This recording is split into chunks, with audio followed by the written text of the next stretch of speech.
there's a window opening. Economic crisis and a constitutional crisis coming to a head. We're going to be going through some shit. Look at history and acknowledge that things like this can happen, things like this have happened, things like this are happening right now.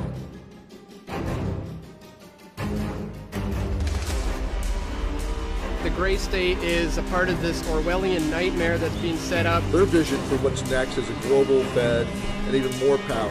The potential complete collapse of America, of a global economy.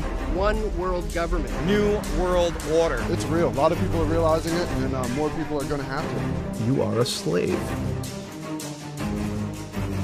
The system is failing us, and the bottom line is that something has to be done. This is an empire in decline. If we don't do something drastic to put the federal government in check, we're going to be doing things the hard way with a violent collapse. We are already beginning to fall to the gray state. We're already halfway there. This is the path we're already on. Civil war is staring us in the face. Trends like the slow yielding of our quiet American towns to a choking array of federal surveillance grids, illegal police checkpoints, and literal foreign occupation. That is exactly the kind of abuse of power that led to the first American Revolution.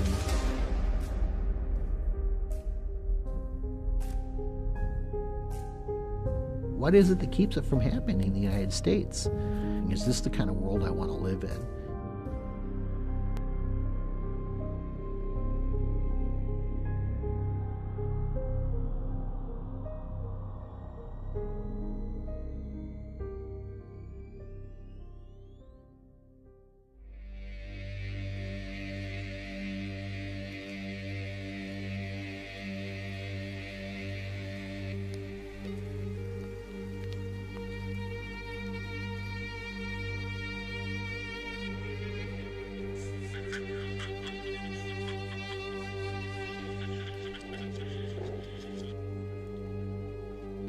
The gray state is a symptom. The disease is statism.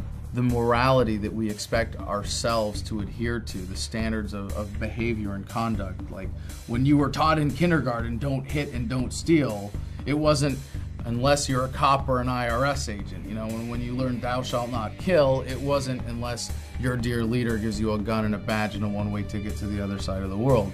Those were moral absolutes, but what we are doing now is institutionalizing them in government and creating this moral exception for people that have the socially granted monopoly on the initiation of force over a given geographical area by calling it government and pretending that it's good for us. The only thing that makes the government different from any other organization is the government has the ability to compel people to do things via force.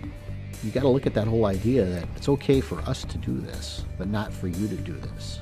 They want you to feel defeated, they want you to feel powerless, and that is how they basically get away with rape, theft, and murder. It's like massive Stockholm Syndrome. We see it every day. We see it in the news. We see it on headlines, but people still don't acknowledge it. We are already living in a world where government has become a detriment to human liberty by any measure. It's such an obvious level. We are already going into a scientifically designed Orwellian control system that is meant to use humans up like natural resources. The stripping of your rights, your liberties, your freedom, private property, even your free will. That is the gray state. And yes, it is real, and yes, it is here.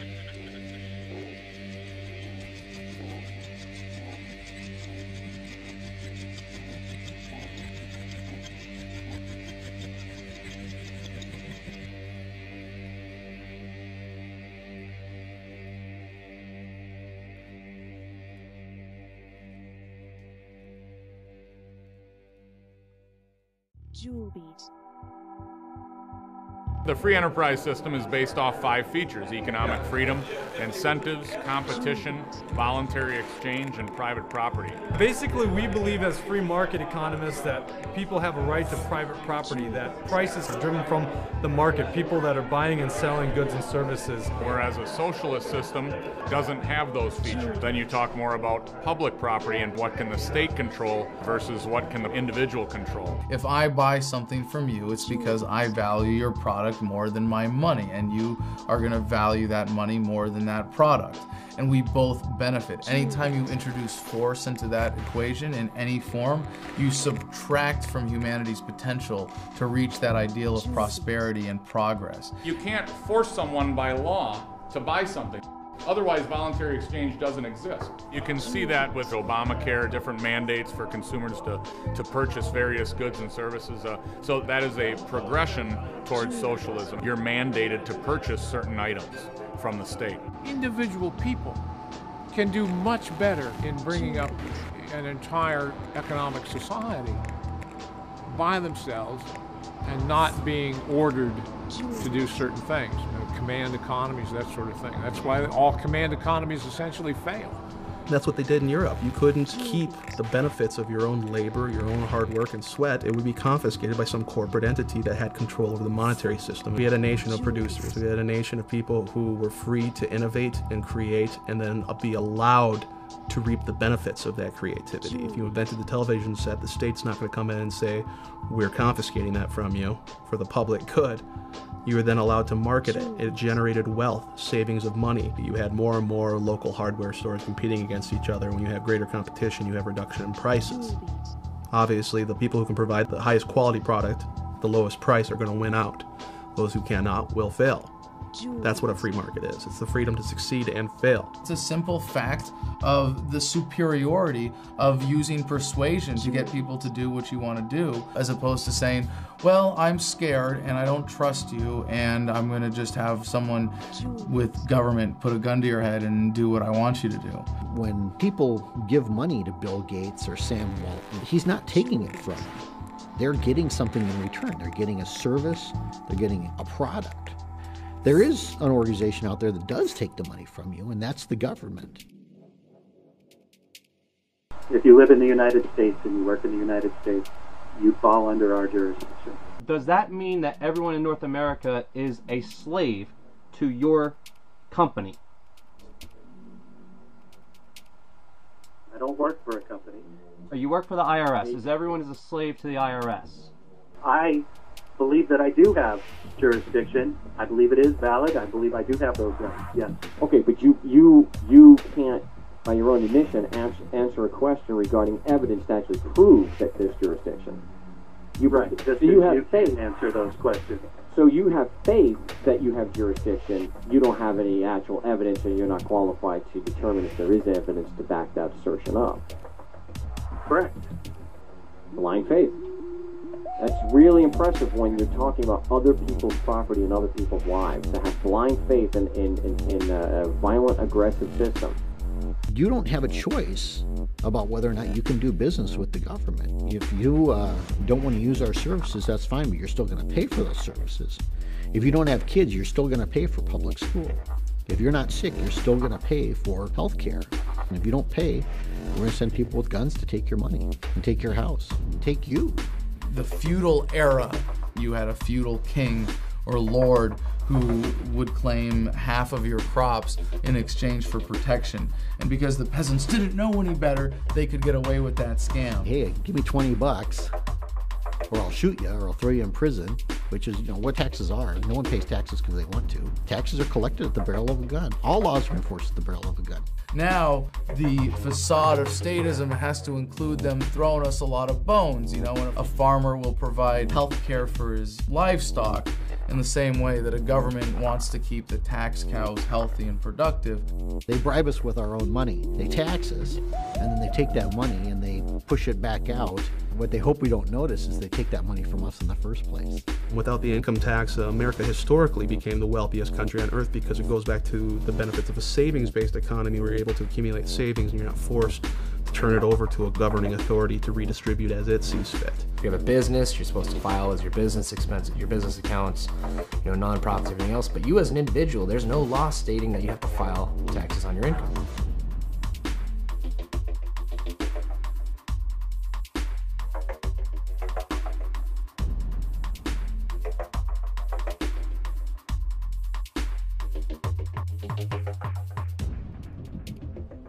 Understand that your income tax is a farce. The 16th Amendment of the United States was never properly ratified by Congress. People today believe that taxation is absolutely necessary. Like Winston Churchill said, it's the penalty for living in a civil society. This is not true. We lived without an income tax. New Hampshire today still exists without the income tax, and they're thriving. They're doing fine. You think it's moral to force people to follow your rules, and you think that's moral. You think it's moral to force people to do what you want and to pay you. And we don't believe it's moral to force people under threat to I disagree with the word force.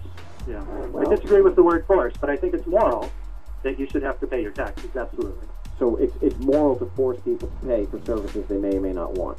Yes, it is moral to pay for things that you may or may not want. So by doing things voluntarily and not using aggressive force and asking questions, that to you is immoral. But the opposite of being involuntary, using aggressive force and not questioning, that's moral to you. One reason why the income tax is so detrimental, it's based on the assumption that the government owns everything, and they allow us to keep a certain percentage under their conditions. Which proves the point that even a 1% income tax is morally wrong because it sows the seeds of destruction.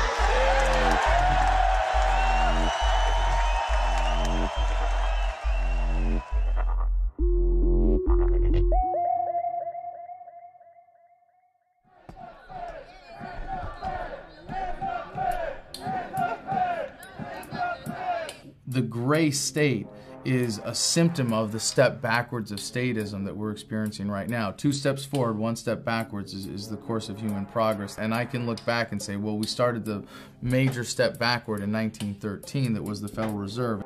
The Federal Reserve legislation was drafted on an island, really called Jekyll Island. All these bankers, the heads of J.P. Morgan and the other large banks at the time got together on this island, secretly drafted the legislation and all that stuff.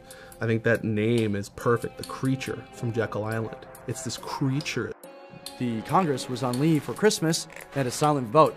Less than 10 votes. And actually got through. And all of a sudden, the Fed Board of Governors became the all-powerful entity. So what you did was you gave someone a monopoly, and then they brought that monopoly into D.C. No different than the IMF today, no different than all the corporations and all the guilds, all the unions that are coming to D.C. to seek their monopoly favors. So basically what it is that the Federal Reserve is 80% owned privately, but yet it prints our currency, depicts our interest rates, tells us how much commodity products are. There's nothing federal about the Federal Reserve. It's a private establishment owned and run by offshore banks. The Federal Reserve is a criminal organization. Did you people know that America doesn't even own its own money supply? It's within our Constitution to be able to print our own money. Congress should have control over it. The Federal Reserve took that away.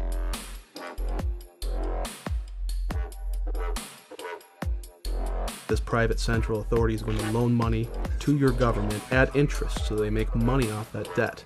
And then the federal government pays them back plus interest via taxation. And basically it prints false money, money out of thin air. I look at it as the age-old struggle of the philosopher's stone, where you used to try and find a way back in the old days to create gold, which was money and always has been money, out of lead, and they never could figure out a way to do it. So that's sort of like the rapture occurred when they realized we can substitute gold with paper money, which we can create infinitely at a very low cost.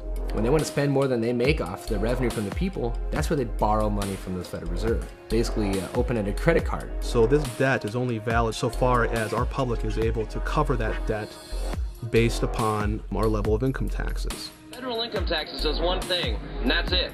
When you pay taxes on your income, that goes directly to the Federal Reserve to pay interest on the debt that they created. Anybody not understand that? Anything they cannot pay for via taxation, they turn on the printing presses. At this point, it's analogous to a Mickey Mantle rookie baseball card. You give some governing authority the right to create photocopies of this, pass them off at the same thing. What's going to happen to the existing value of all other Mickey Mantle signed rookie cards in good condition? Well, they used to be rare, so they had value. Now they eliminated demand. They took us off the gold standard. They took us off the oil standard. Oil is now traded in euros and other currencies, so there's not as much incentive to invest in the United States. And now they're increasing the supply. So you have declining demand and you have greater supply. Many a country has tried this in the past. It ends up badly. You can't just print money and say it's worth something. That's only going to work for so long. What gives our paper its value is its world reserve status. Every currency on earth is backed to some degree or some percentage by US dollars. What used to give that value was that it was backed by something else of value. In our case, we had the highest gold reserves of any country on earth. We had an agreement under Bretton Woods with Saudi Arabia and OPEC, you know, the oil and petroleum exporting nations of the world, that their oil would only be traded exclusively in US dollars. Every other country on earth had to buy US treasuries and convert their currency to US dollars to get oil, which every economy needs to function, of course. That was the key to our prosperity in the early days. It's an illusion, it's a mass delusion to say that a Northern Ireland pound has intrinsic value. It's only valuable if somebody takes it. And if you go try to spend that down in London, 9 times out of 10, people say, I don't want that. That's not real money. That's not a British pound. It's a symbolic representation of an exchange medium. And that's the beauty of gold, silver, and other commodities. They don't lose their value. It just is what it is. It discourages moral hazard and unnecessary risk. If you couldn't afford it, you didn't buy it. This was not poverty. This was responsibility.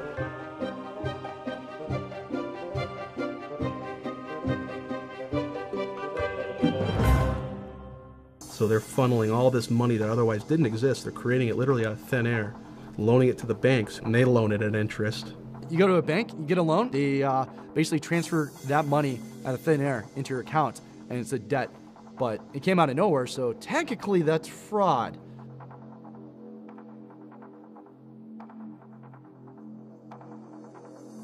Since the 1970s, we did not have the ability to cover our debts via taxation. It's not popular to raise taxes. You're not going to vote for the politician who does that because that gets old. But we hate it when they stop spending. We like the free goodies. So that's why it is we're in such a deficit crisis and they spend so much money. It's popular to spend, it's unpopular to tax. So what do? We have the Federal Reserve paper it over.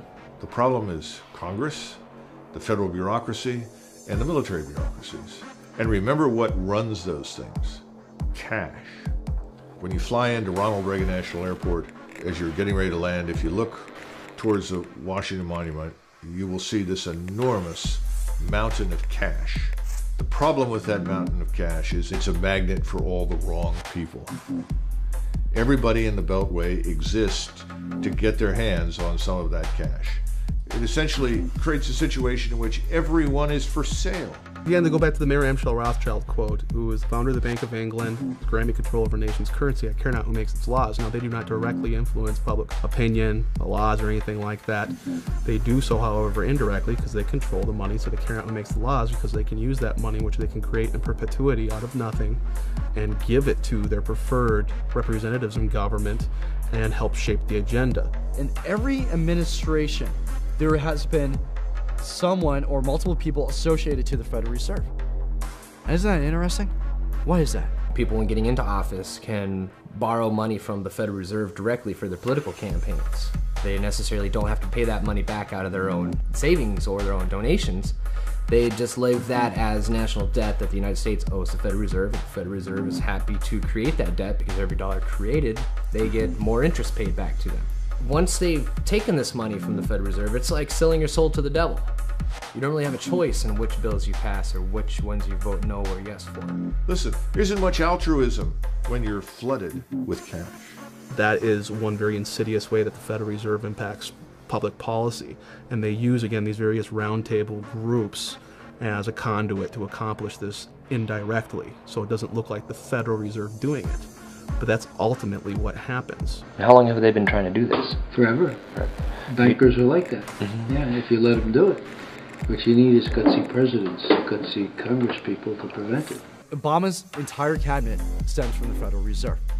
If you don't believe me, look it up. It's a win-win situation for government to spend. It's something that government's never going to be held accountable for. It's a way of free money for them.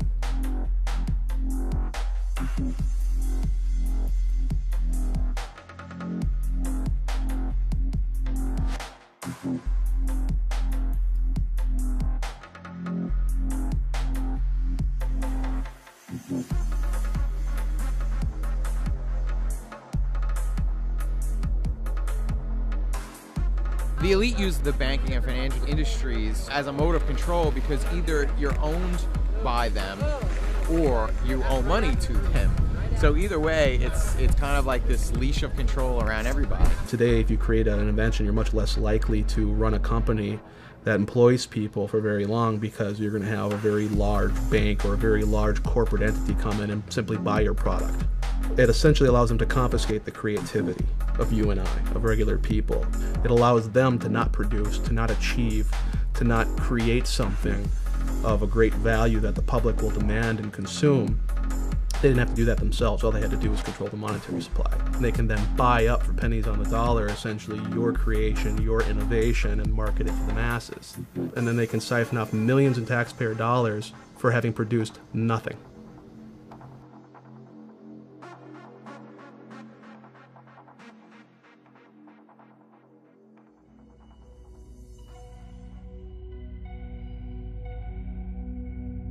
As humans, we're designed to worry about the next tribe coming over and attacking our clan. And men are designed to look out towards the horizon and see threats. But we only see military threats or criminal threats or thugs. We have not been designed to see corporate threats where global corporations get their people into government, then the traders in government create new systems and sign government authority over to that. The conspiracy is one of human nature. And the moneyed power is using that moneyed influence to appeal to people's own based instincts and their own self-centeredness. You have to ultimately, in a free market, assume the risks and responsibilities associated with the freedom, again, to succeed and the freedom to fail. We don't have that. What you have today is a corporatocracy. You can essentially fail and you don't have to worry because you're going to get bailed out by the taxpayer. That's not a free market. We don't have a free market. We have intertwined corporate interests, right? We have the hydra of these corporations that are addicted to cheap money, free credit, created by a privately owned corporation that monopolizes the creation of money. So the Federal Reserve is going to create Mickey Mantle baseball cards ad nauseum and infinitum. They're going to just print them out to cover all these bad debts that went wrong when Goldman Sachs, Federal Reserve shareholder, decided to sell a whole bunch of these securitized mortgages thanks to the repeal of Glass-Steagall to foreign investors all over the world that went bad and they knew would go bad. The fraud element comes in, they knew they were going to go bad. So the Federal Reserve creates moral hazard again for these large banks by saying, don't worry, we'll paper it over. We're in the midst of a serious financial crisis, and the federal government is responding with decisive action. Over 700 points. Apple shares are just getting hammered. We're down by between 3 and 4.5%. A national rescue plan. $85 billion deal. The worst economic crisis facing the United States. There are going to be ominous consequences. We're in the last days of this country surviving. Supply urgently needed money so banks and other financial institutions can avoid collapse and resume lending. We bailed out the guys that created this mess. And those are the last people that should be bailed out. These people shouldn't be granted a free pass. Not passing a bill now would cost these Americans much more later. There would have been a depression for the rich people. They would have gone bankrupt, and instead, they got the bailouts and we got the bankruptcy. People accepted it. They were like, yes, good. Well, at least we have jobs. At least the banks are okay, because that's where our money goes. And every time they manufacture a depression in the marketplace, they receive a bailout. Smaller competitors do not, so they can buy up the assets, again, the things of tangible, actual value from the productive people in the economy, and they're confiscating it on pennies on the dollar, because when you're liquidating in a Chapter 11 bankruptcy situation, you're going to take whatever you can get. Then Goldman Sachs, JP Morgan, Bank of America can swoop in, take control of all those assets. They didn't produce anything. They didn't make anyone's life better, but they're rolling in the dough, aren't they? The primary problems here is that there's an absolute unification of money and power and government. And you need to try, for the sake of sanity and liberty, to try and prize those things apart. Because at the moment, they are one. Is this triangle? Corruption leads to secrecy and incompetence.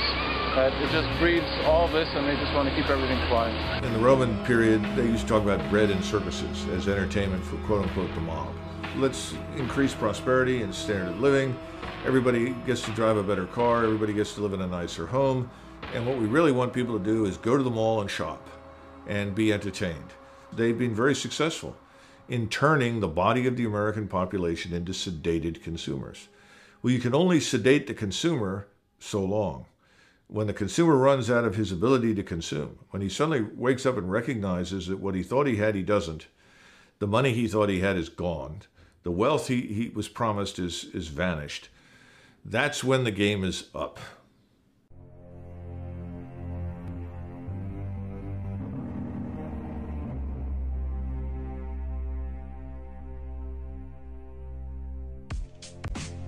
today inside Washington. The mainstream mentality is that you and I and the rest of us that are talking in these terms are out of touch with reality. They cannot begin to comprehend what you and I are discussing today, and I think that's very important for your viewers to understand. Our banking system is a safe and a sound one. Our deficit problems are completely manageable. Everything will be fine. We'll pass some reforms, some new legislation. We'll make it all right. Part of the scam of government by printing money, by borrowing money. We don't have to tax people directly. We can commit intergenerational child abuse and pass that bill off to the people who are unborn, who, when born into America, have a $45,000 stone around their neck as their share of just the federal debt in its most conservatively estimated forms. People keep throwing around these numbers that were 15 trillion in debt, 16, 17. Those are all old numbers.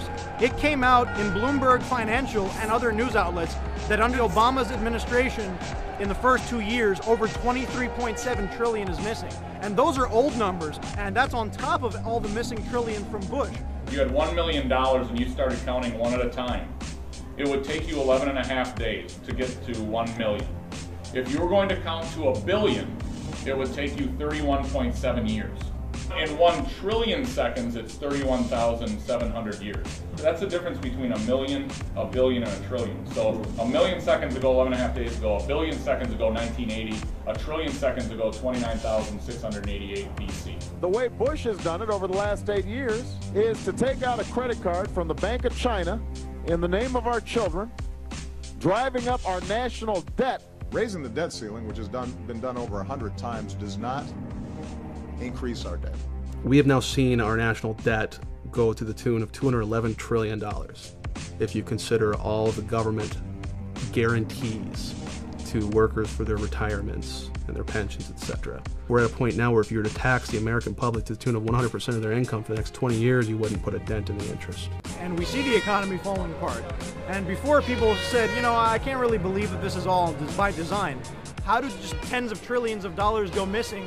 And then Ben Bernanke, the Fed chairman, just laughs at congressmen and senators when they ask him, hey, where's the missing trillions? Some of the heads who were in charge of the accounting said, we just don't know where it went. When everybody's struggling in this economy, Ben Bernanke's out celebrating at this huge gala event with all these rich, elite, powerful people. And meanwhile, there's children starving.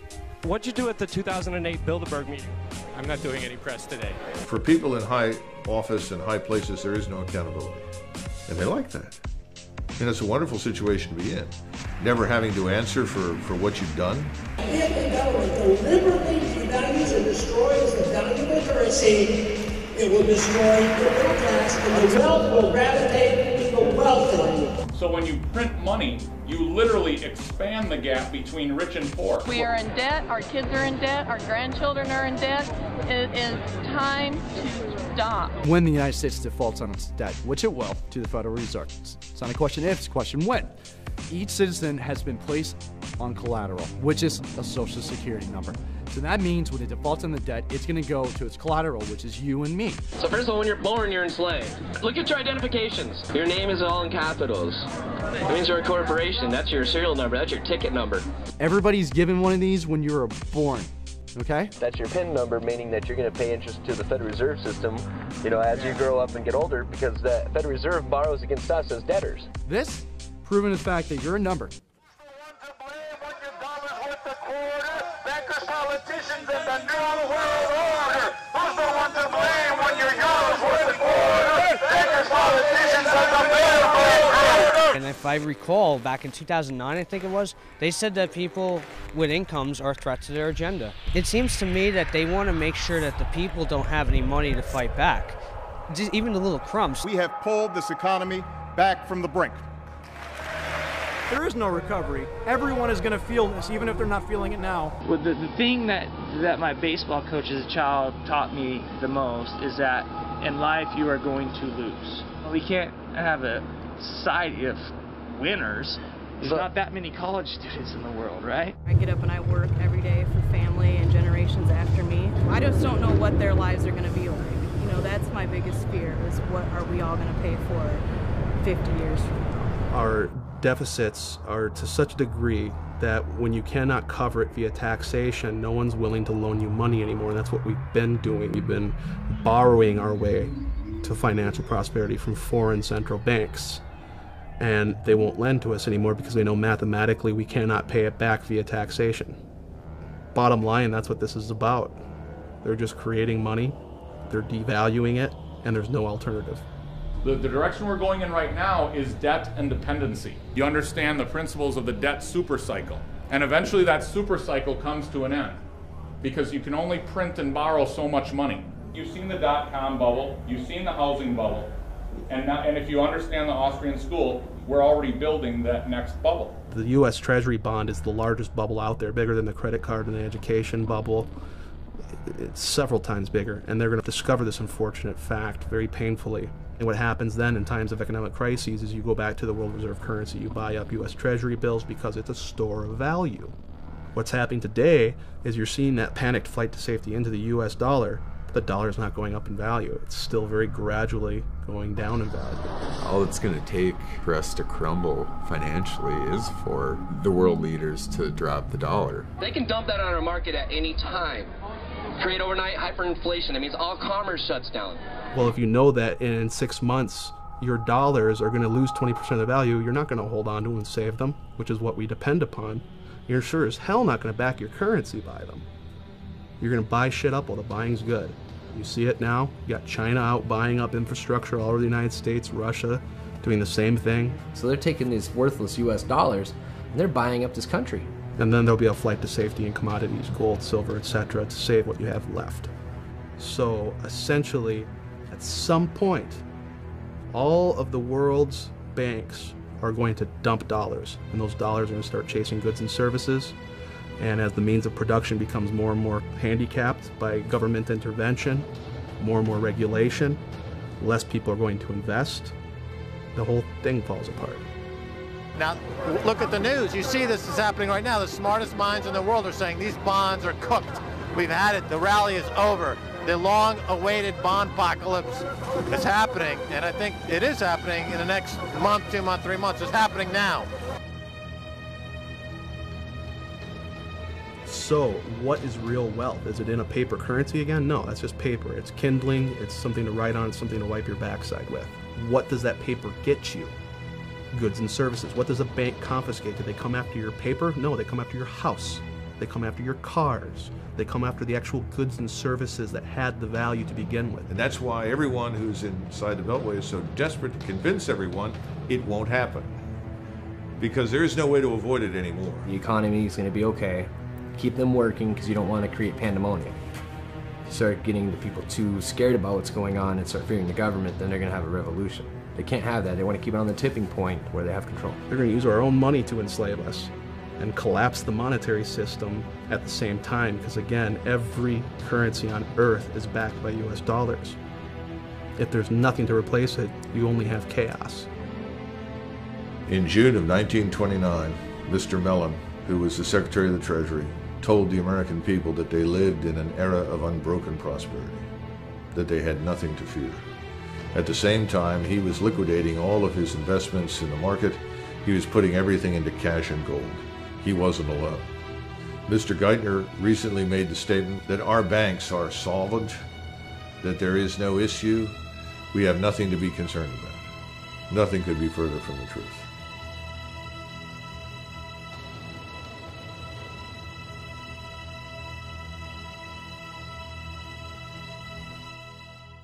Jewel beat.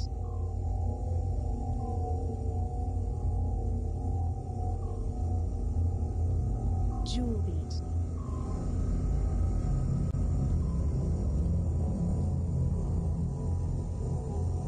The whole idea about conditioning the kids is the idea of creating a new generation that thinks differently than the previous generation. Teaching the kids that they should think a certain way, or they should feel a certain way, or they should vote a certain way. Jewel beat.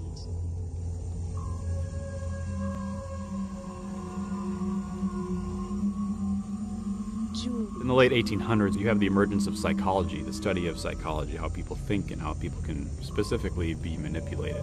Jewel beat. If you're familiar with the psychology of B.F. Skinner, what he would have you believe is that human beings are not creatures of introspection. They're not creatures of internal cognition. They have no soul, they have no thought processes, they have no free will. What they are animals to be trained. So you have Skinner's operant conditioning chamber, or the Skinner box, where he trains mice to perform for him based on a system of punishment and reward. Essentially what it does is it bypasses brain function and goes straight to an animal training method. You create a problem, offer a solution that drives them toward a pre-designed response. This is called the Hegelian dialectic. The Hegelian dialectic is a formula and a strategy for creating a problem to then offer a solution that you have to the very problem that you've created to get the outcome that you desire, that you wouldn't have been able to get if you didn't create the problem in the first place.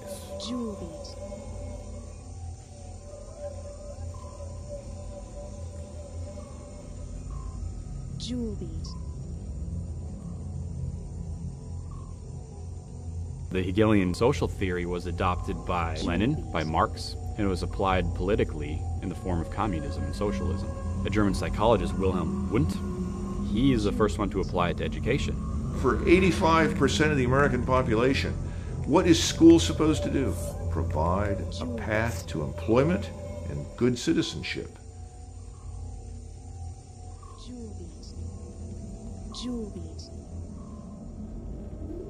I'm not going to go into a lot of great depth and detail in the Council of Foreign Relations, but you're looking at an organization essentially set up by Rockefeller and other central bankers, people who are responsible for the creation of the Federal Reserve, to debate education policy in the United States. It used to be that education was run by the states. Today you have funding and financing taking place with the federal government, whereby if public schooling systems don't do what they want, they get their funding cut. The Reese Foundation, the Ford Foundation, the Carnegie Foundation, and the Rockefeller Foundation, all these major foundations that can actually give American taxpayers subsidized grants to individuals who do things according to their criteria. A tax credit is when you get to keep your money because of some reason. A subsidy is when I, the government, actually collect that money and then I turn around and pick a certain behavior that I want and then I subsidize that. This was revealed in the book Lines of Credit, Ropes of Bondage, in which H.R. Gaither of the Ford Foundation revealed to Norman Dodd of the Reese Foundation that they were taking their directives from the White House.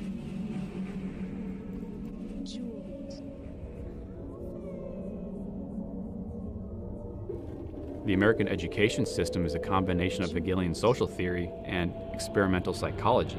They destroy things like competition between students, because if they tell you there's no competition, there's no reason to exceed. There's no reason to excel. There's no incentive for upward mobility. That's animal training for the workforce. So you have to attack the families. You have to say parents aren't fit to be parents. So the state has to come in and control that. And then you have to control what the children are eating, what they're being fed, what they're being taught, what they're watching. Because you have to begin to set up the generation gaps. And that's the whole idea behind working with the kids and dealing with our kids, this concept of in loco parentis, that the school is the parents when the parents are not there. Most people are too busy working the 9 to 5, and now that 9 to 5 is turning into 9 to 9 to be able to just survive, crippling the amount of time we have to transfer knowledge and information to our children, our young.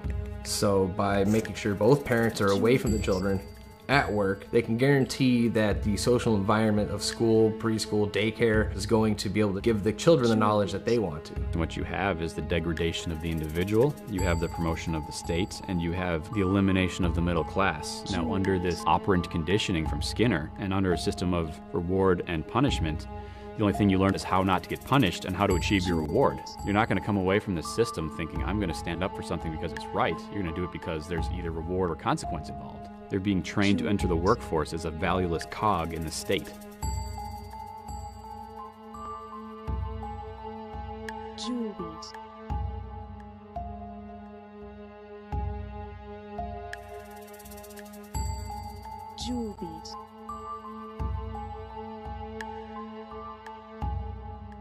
I'm a product of the public school system, and nobody ever taught me anything. I mean, I think we read the Declaration of Independence in the 5th grade, possibly. But I think the school systems are designed to keep people uninformed and to not understand the scope of their rights and where they come from. I think the powers that be would ultimately love everyone to believe that their rights come from the state. It takes about 20 years for this sort of system of thought to instill itself in a generation, unchecked by traditional values. What you see is the same system employed by Stalin. And basically this is being done in America right now.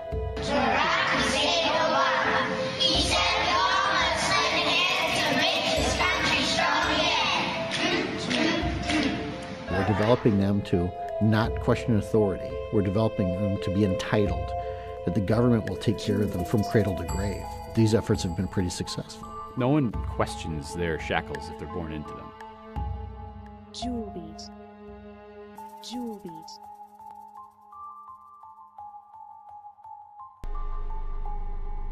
We have whole generations of kids that are being raised to not think like free people, to think like slaves, to think like they don't have self-determination. The state's goal is to get your children to turn against you in the name of the state, and that's where we are shifting now.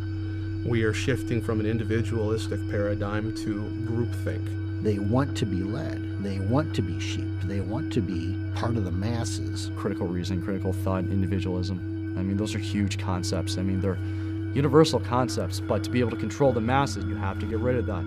Because if you don't, you can't control those people. It's the alleviation of personal responsibility because the experts are in control. Let them handle it.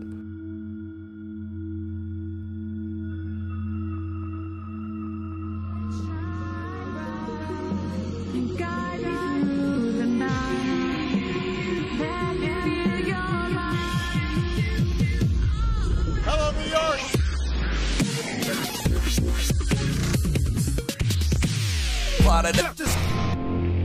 I love USA! USA! Political parties shouldn't exist. We ought to be voting for a candidate based upon principles, character, things like that. It keeps us from being able to fight over party lines. You look today, you have party platforms. These are things that we all have to agree on. And if not, you are not a part of this party. Well, look at Ron Paul right now. He's against taxation. Well, a lot of people in the GOP, we like that.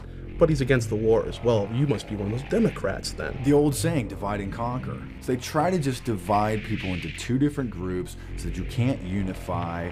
It's easier to manage a population when you have two primary belief systems. You're either A or you're B. These people are conditioned to think a certain way and support a certain team. You know, they pick their winning team, whether it's Democrat or Republican, and then that's their guy. And it doesn't matter what that person votes for. As long as their guy wins, they put their pennant up, whether it's got a donkey or an elephant on it, and they wave it and they say, my guy won. Things are going to be different. It's so much easier to lie to the masses when the masses aren't involved. There's no better way to discourage the masses from getting involved than by creating convoluted, controlled dialogue based upon party platforms versus individual principle. They'll say out of one corner of their mouth that they want you to vote, they want you to participate, and then we notice statistically that there's less participation today than there ever has been. And that's exactly the way they want it. It's all theater, it's just political theater. We go from rule based on constitutional law to rule based on a cult of personality. Well, he might be wrong, but he's my president, so I'm going to stand with him.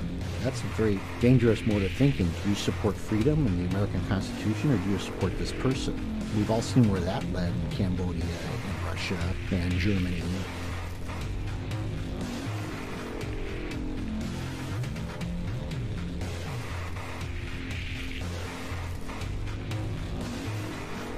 Bush and Cheney. Everybody's got to obey the laws, including the president and vice president. Vote for Democrats. Obama, yeah. Woo!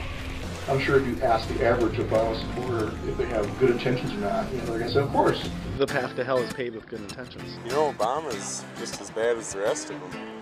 Why do you say that? What's he done? He's one of the most war-hungry presidents we've ever seen. He has not fulfilled any of his policies that he promised at all. The economy is still tanked. The taxes are still high. I'll make our government open and transparent. One of my priorities as president is opening up the White House to the American people. That White House tour will be canceled until further notice. I intend to close Guantanamo, and I will follow through on that. We will bring an end to this war. I will be held accountable. These are bills that Congress ran up. You will not see your taxes increase one single time. Cut the deficit we inherited by half. If I don't have this done in 3 years, then there's going to be a one-term proposition. If you had a spouse who broke their promise 95% of the time, you'd get a divorce. This is all fact, but people still support him. Obama's name is in the Bible. I prayed and I believe that God picked the right president. $10, hang it in your the living room. The Obamanoids. You're going to have 20 to 25% of the American public who will always support Obama no matter what he does because their own ego is on the line and they won't admit it. Actually, those are not facts. What you just stated, those wasn't facts. Everybody's happy to re-elect President Obama. Yeah! What's your favorite thing about President Obama? I could list a million different reasons. It's truthful. He's for public education, and he wants to restore it back to where it belongs. Yes, everybody in Cleveland, low minority, got Obama phone. Keep Obama in president, you know. He gave us a phone. Healthcare. Healthcare, yeah. Healthcare is the... His public speaking skills are immaculate. Yeah. He's so smart, he was funny, he was captivating.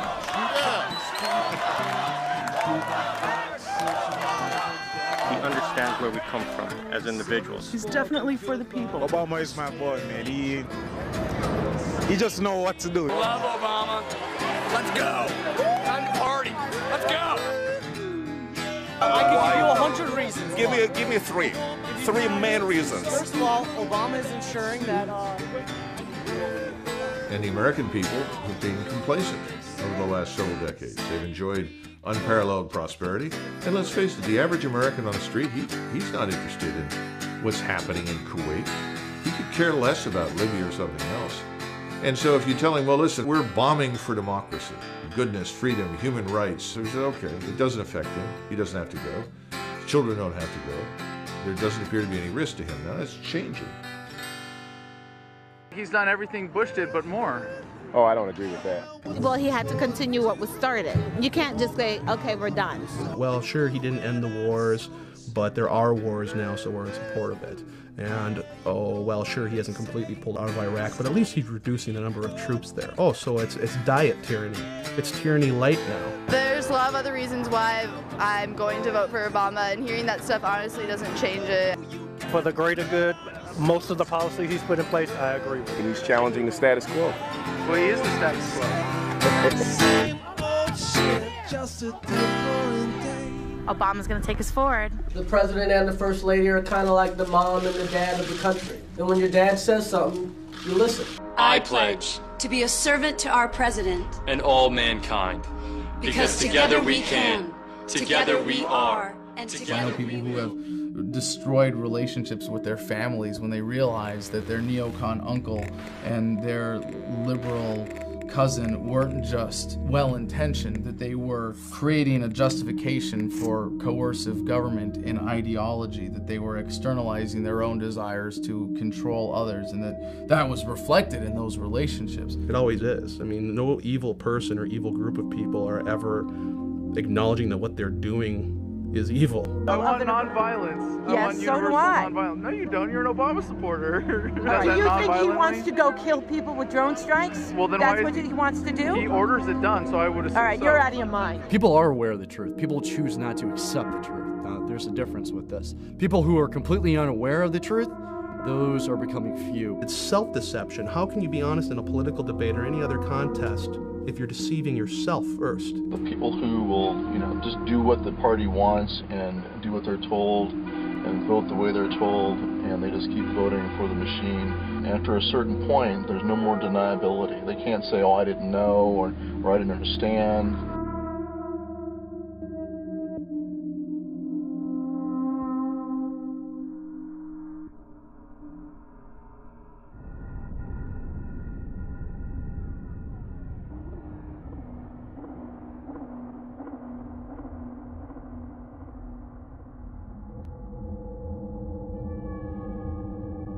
Americans accept propaganda from their government that if it came from the Soviet Union, they would have laughed at. But it comes from the Pentagon, and they get down and worship.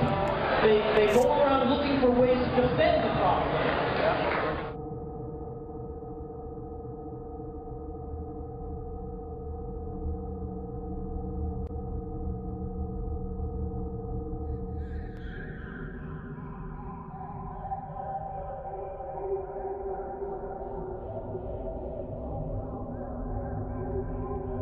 You can find people all over that will say that we should end the war, but they have a lot of trouble saying that when they meet a soldier. It was actually my older brother who talked me out of joining. We had a lot of conversations about the bravado of the current U.S. military forces, the the attitude. If you ever go into the military, it's definitely about psychological conditioning. It's the idea that when life and death is on the line, you cannot afford to believe anything but the fact that you are the biggest, baddest force on the face of the earth.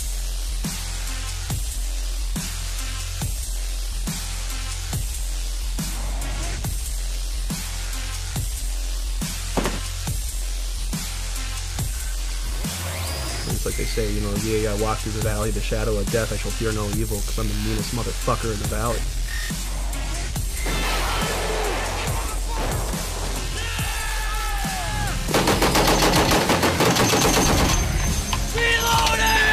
War is like a big video game that I can watch on my TV.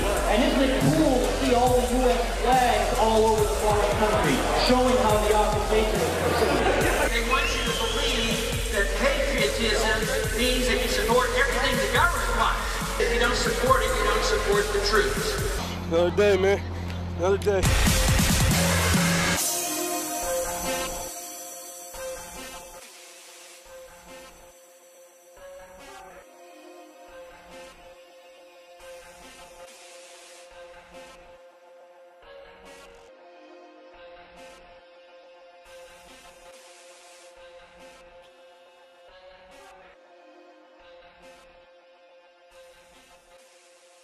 So we condition them, and we convince them that their cause is just, and that their enemy is subhuman and not worthy of living.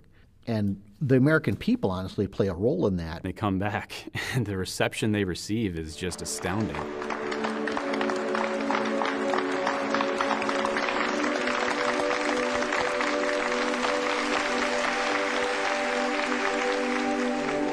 Brave soldiers that come from a combat zone defending our freedoms. Let's give them a round of applause.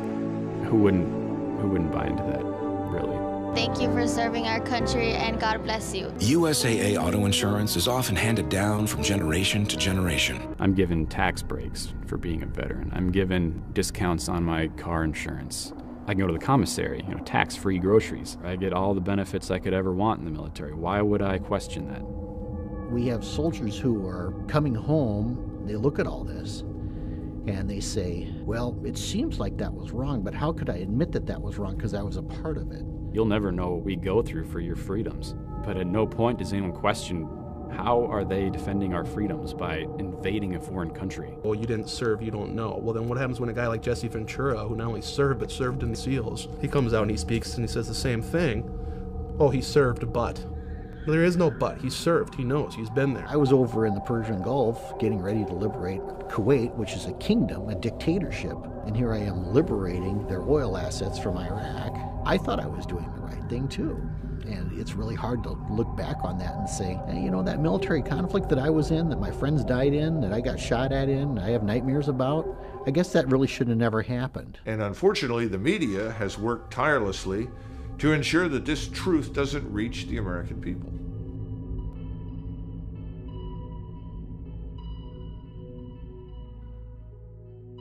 In the past, we had the media to watch the government and keep them in line and ask the tough questions. You all remember those clips in the old days, the black and white, and you'd see the news guys with the fedoras, yeah. They'd always go up and they'd be in people's face with the big flash bulbs, you know, Senator, this happened. You'd always hear, you know, politicians being held accountable and they're always being asked questions, and you don't see that anymore. Leaders have found a way to cull the masses into their own ideal sets. And whether that's through bread and circus, such as the Roman Empire, or today through the mainstream media, they get to decide that, yes, you're going to be obsessed with American Idol for over a decade, and when that starts to wane, you know what, we'll come up with Dancing with the Stars, and let's really be concerned about who wins the Super Bowl. 3 keys to power are banking, the media, and politics. If you own the banks, you can buy the media, you can buy the politicians. If you own the media, you can control what people see, what people think, you can largely shape the culture, you can create and shape people's fears, people's desires, the perceptions that they have of events. In high definition. Piers Morgan, live. This is an ABC News.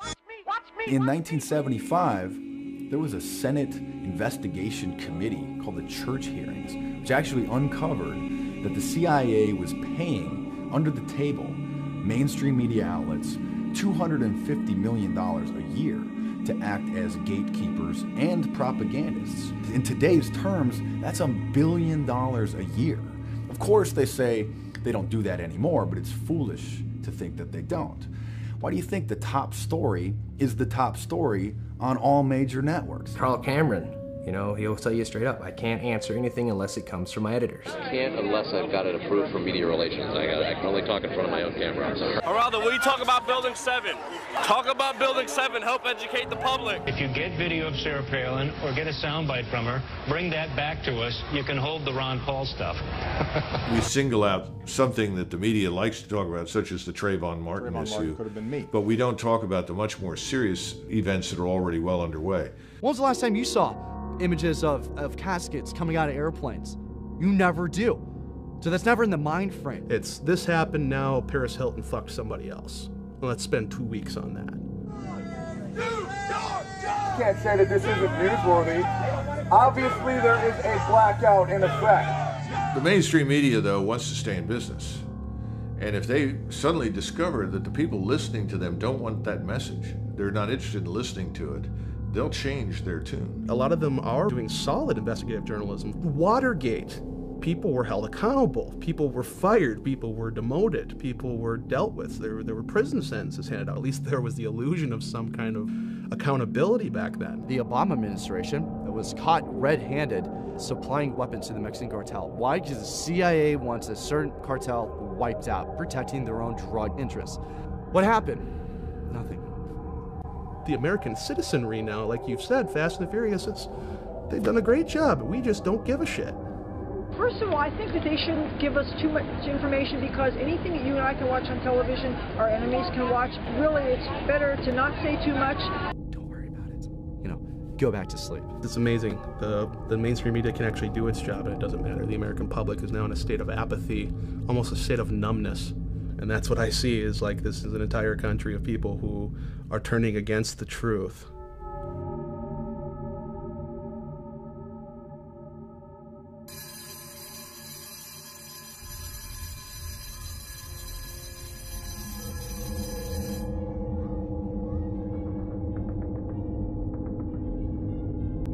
Got Jones in the desk right next to the textbook. Run tests and then test what less look. Look at this, these heads in the mess, but I got this diploma.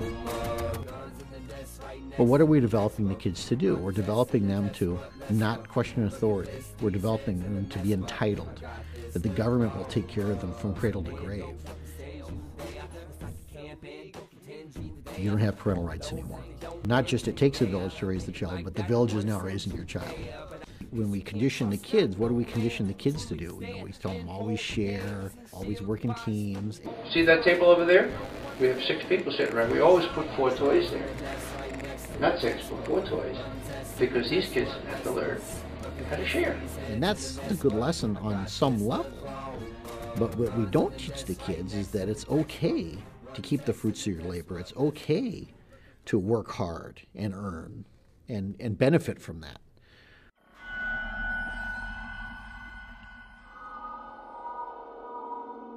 Jewel Beat. The thing about wealth is not a zero-sum game. There is wealth out there for everybody. All you have to do is be willing to work hard and earn it. The prevailing attitude in America today is almost that you should be ashamed to be successful. You should be ashamed to be rich. And that if you are rich, the assumption is that you got rich by taking from somebody else. You will not find your justice in capitalism. You will not find your justice in the colonial government of the United States. You will find justice when the institutions of capitalism and colonialism are destroyed and they are replaced by sustainable ways of being that nurture and protect all life. Mike, you here with this Occupy movement? Yeah. What are they doing? They're chilling.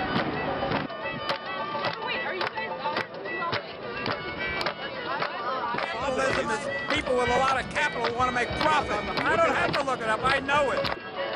The rich, they keep getting richer.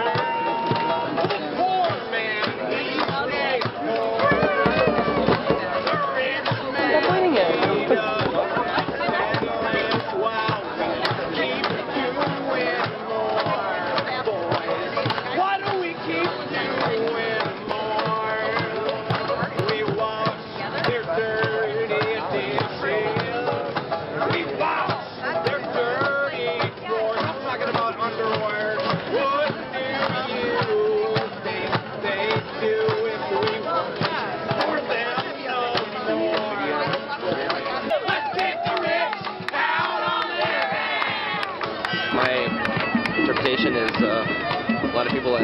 had some hard bumps in life that want things to be free, more entitlements.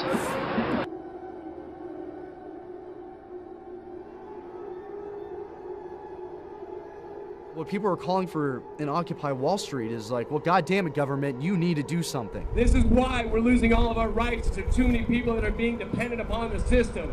We want to get all the free stuff. Where is my free stuff at? Nobody wants to hear this, do they? Getting my school loans paid for, getting my rent paid for, my food paid for. It needs to be what we can do for ourselves. I will put this damn mic down once you all turn our country into a socialist society and take away my right to speak. Choose to be complacent or ignorant, and that's fine. That's your right, too. This is how you disperse a protest movement. We have to ask a couple basic questions. The first basic question is, what should the role of government be? Should the role of government be there to run the entitlement system? Should we believe this story that entitlements are rights? Yes, there's always an appetite for big government. There's always this temptation of getting something for free. And there's always the motivation, well, we'll help the poor people. You want to give free food, free medical care, free education, free houses, and everything will be okay. The lie at the core of collectivism is that it is all for the good of the collective. Once they get you to swallow that lie, any other lie they tell in service of that is not a lie. Orwell nailed it, you know, freedom is slavery. And a lot of the people out there in activism are embracing big government. They think that big government should be used for our benefit, that they can use it for our benefit. And the argument being, again, that you can't. That kind of control central power. It's too much control for any one group. Entitlement means the government's going to give you something for free. And where does the government get it? They've never produced a thing. The only thing the government can do is steal from productive individuals. You don't have a right to your neighbor's wealth. You can't go in and steal from your neighbor, but you shouldn't have the right to send a politician or a congressman to go into your neighbor's house and take what they have because you want it. They're saying that if you have more personal wealth than we think is necessary, then we're going to take some of that from you and we're going to give it to people that don't have any personal wealth. I'm a warrior for the middle class. I mean, I do think at a certain point you've made enough money.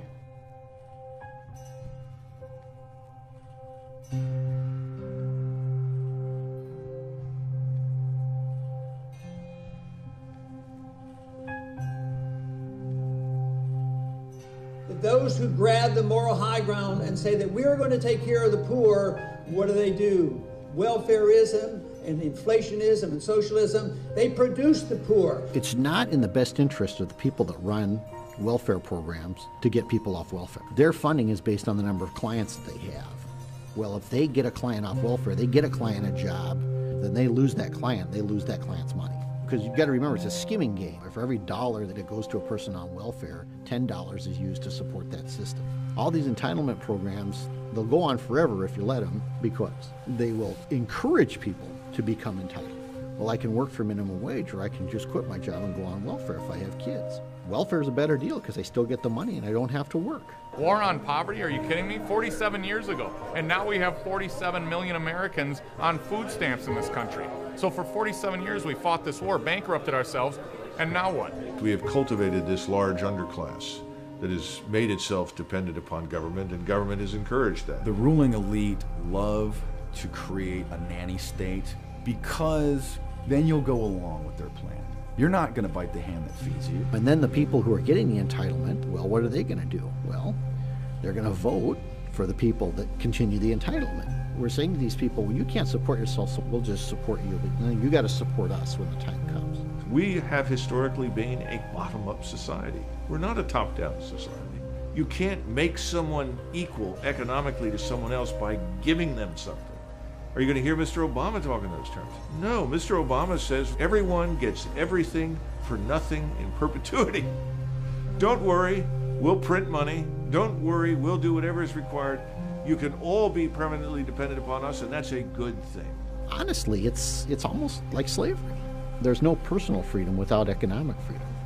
If you don't have the means to earn money to support yourself, then you're going to be dependent on the government for food, for clothing, for shelter, for everything you need to stay alive. Because after all, look up the definition in the dictionary of slavery. It's ultimately boiled down to one word: dependence. If you are dependent upon anything other than yourself to provide for yourself, you are a slave.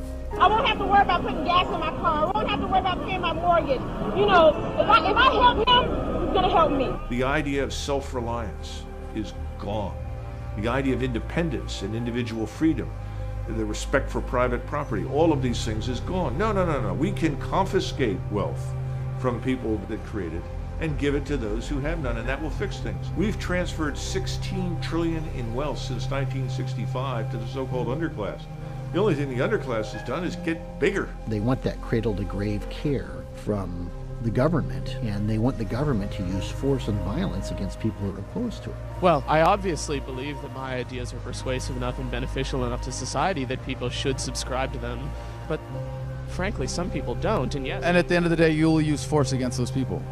I believe that it's the role of the government to use force. So you won't do it yourself, you'll hire someone else to do it, basically. That's what a government is. The reasons people do violence, if you look at the psychological underpinning, it's fear, insecurity, and the desire to survive. So we turn to violence when we're not secure in those things, when we're not secure in our own sense of selves and our own ability to thrive. That's why government propaganda is always fear-based. It's difficult for me to think that if we lose our economic freedoms, we become dependent on the government for our basic needs. The next step is we lose our personal freedoms, because then starvation becomes a weapon. Now, if the food stops, if the free services stop, and I think that could easily happen, because I think this whole giant federal edifice could go under, then you're going to have problems in many of these urban areas. In fact, we've already got them in the form of these flash mobs. We see gang members who are committing welfare fraud, and they are killing middle-class people who work for a living and pay taxes. These folks, they're not going to support this welfare state, but the people who do support the welfare state, well, they're going to go and kill their political opponents. We're already seeing this violence. This has already begun. It's just not covered in the media. We don't talk about it. We had an example, a beautiful example of minimal power in our government, and then we had maximum productivity and maximum wealth. But today we think too much of the wealth and believe that government provides this, rather than understanding that wealth and prosperity comes from freedom and productivity and not from the government. When we had a freer market and sounder money and limited government, the middle class in this country was the largest middle class in the history of the world, and it was the wealthiest middle class in the world. Madison said it very well. The purpose of government is to protect the unequal distribution of wealth. Mr. Obama wants to destroy that unequal distribution forcibly. Personal responsibility, self-sufficiency, independence, all these things. You can't have that without recognized individualism. Individualism is now being demonized. You're selfish if you're an individual. You need to be thinking about the whole, the needs of the whole. Well, of course we do. We all do. And we discussed 250 plus years ago that the best way to go about this is by securing individual rights. But you can use the needs of the whole as justification for all manner of tyranny.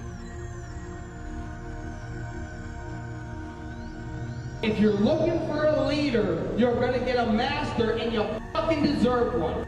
The most ancient divide in politics remains to this day the fundamental divide. The legalists, as they were called, and they were chiefly the people in the governing class, just as they are today, and we would call them totalitarian, who believe that every aspect of our lives should be dictated and ruled and pushed around by government. Instead of a political continuum being a line from left to right, it was really a circle. And that all political systems had to be judged by the amount of bodies that they stacked up. At the bottom of the circle, cheek by jowl, was communism, Nazism. Moving up the scale, you had socialism, fascism, all of the various collectivisms that subordinate the individual. And at the top was the constitutional republic of the United States. Free men, free markets, rule of law, ordered liberty. What the Chinese used to call the Confucians, the libertarians, the live and let live brigade, the free marketeers, the small government men, the small tax. Us. This is a country of individuals. What sets us apart from Western Europe around the time of the founding of this nation is that you already had socialism already in Europe. It just had different names. You know, whether you call it socialism, communism, monarchy, the end result is the same. A small oligarchy of people are in control. 90+% of the masses are out of control. Our country is hijacked by a bunch of cretins and draconian legislatures who have grown complacent and comfortable as they receive from us the best health care in the world for free, six-figure salaries, the best business connections that corruption can buy. Our government's supposed to be, well, first of all, transparent, but also should be doing our will. They're just our representatives. They don't respect the Constitution, nor do they respect the will of the people, nor do they respect, you know, the principle of the sovereigns, knowing what they're doing. So they presume that they're somehow, you know, the appointed elite. They believe they were born with spurs on their feet, and the rest of us were born with saddles on our backs to be ridden. This is the attitude they have. It's really kind of modern royalty. It's perfectly expressed in, you know, we are the board. You will surrender to us. They presume up front that they have the right to direct you because of this larger idea that, oh, by the way, only serves their interest. That's the big lie of collectivism, because it isn't even about collective. It's about personal power of the people who direct the collective. They hate the idea that ordinary smelly people should be allowed to have a say, when government should, in their view, be in the hands of the great and the good who deserve to exercise it. A new aristocracy of blackguards.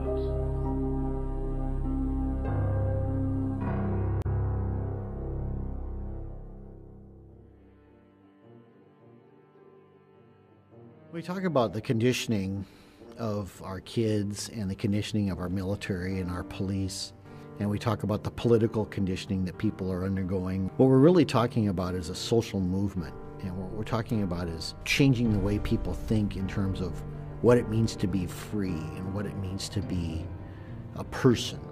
The Declaration of Independence said we hold these truths to be self-evident. What the Founding Fathers were saying there was, this is obviously the way it is. There's no question that all men are created equal and they are endowed by their Creator with certain unalienable rights. What they're saying there is that, plain and simple, by the nature of being a human being, you simply are allowed to be free, to have life, liberty, and the pursuit of happiness. That might be one of the reasons the Constitution's not taught in our public schools, because if we raise up a new generation of individuals, they might realize that this whole system of government is unconstitutional. We shouldn't have it. This document is the only thing that's going to save us, and if Barack Obama refuses to follow it, as he has demonstrated time and time again, nothing's going to change, folks. If you get enough generations that come up under this system, and they just keep injecting more and more and more of the tired old world saga of collectivism into the minds of the youth, then this is where you end up. Capitalism, people prosper. Socialism, people die. Millions. No. You know, lady, I was born in USSR. I lived there for 29 years. Really? Millions of people dead, and this is one of the mass murderers. Murdering people left and right. Really? You don't think You're so? an exile. Really? You're one of the rich people they threw out of the country because you were robbing the people. Everybody was equal. That's true. Everybody was equally miserable and poor. If you live under a dictatorship, a communistic dictatorship, of course you're not gonna love it. You know, nobody loves it. They didn't let people leave. Right, yeah. They killed people. They literally shot and killed people who try to leave home. They used to give you cards, like stamps, like food stamps. And you used to go in the store and you had no choice of what to buy. And they always tell me, you know, you're spoiled. You get all these gifts for Christmas. Right. For Christmas, we got meat. They would grow wheat, they'd grow corn, and then they would turn it all into the collective, and they expected to get something back. Well, the quotas were too high. They didn't get anything back. So you literally had people growing their own food, turning over to the government, and then starving to death. You have rationing of food in any controlled economy. They reduced the people to utter dependency, and that's how the Soviet Union had their way with people for decades. And people died. Thousands of people died. Well, my dad, put his whole life on the line to come here, because he saw it as a beacon of freedom. He saw it the complete opposite of what he was living under in Poland. That was his major goal, is to get away where I could have an opportunity to live my life in freedom. and not be ruled by, you know, the elites.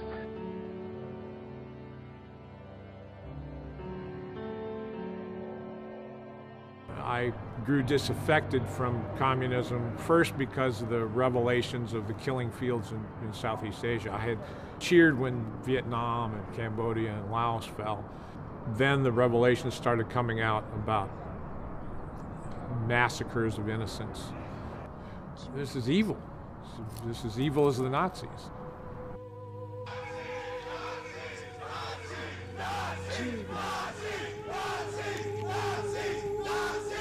It's really hard for people to fathom those numbers when you're talking about Stalin 60 million, Mao, you're talking for what, 40 million, you're talking about Hitler 6 million. The individual matters not a thing. That's why they define peace as the silence, imprisonment, or death of their enemies. To believe anything else is to deny a reading of human history.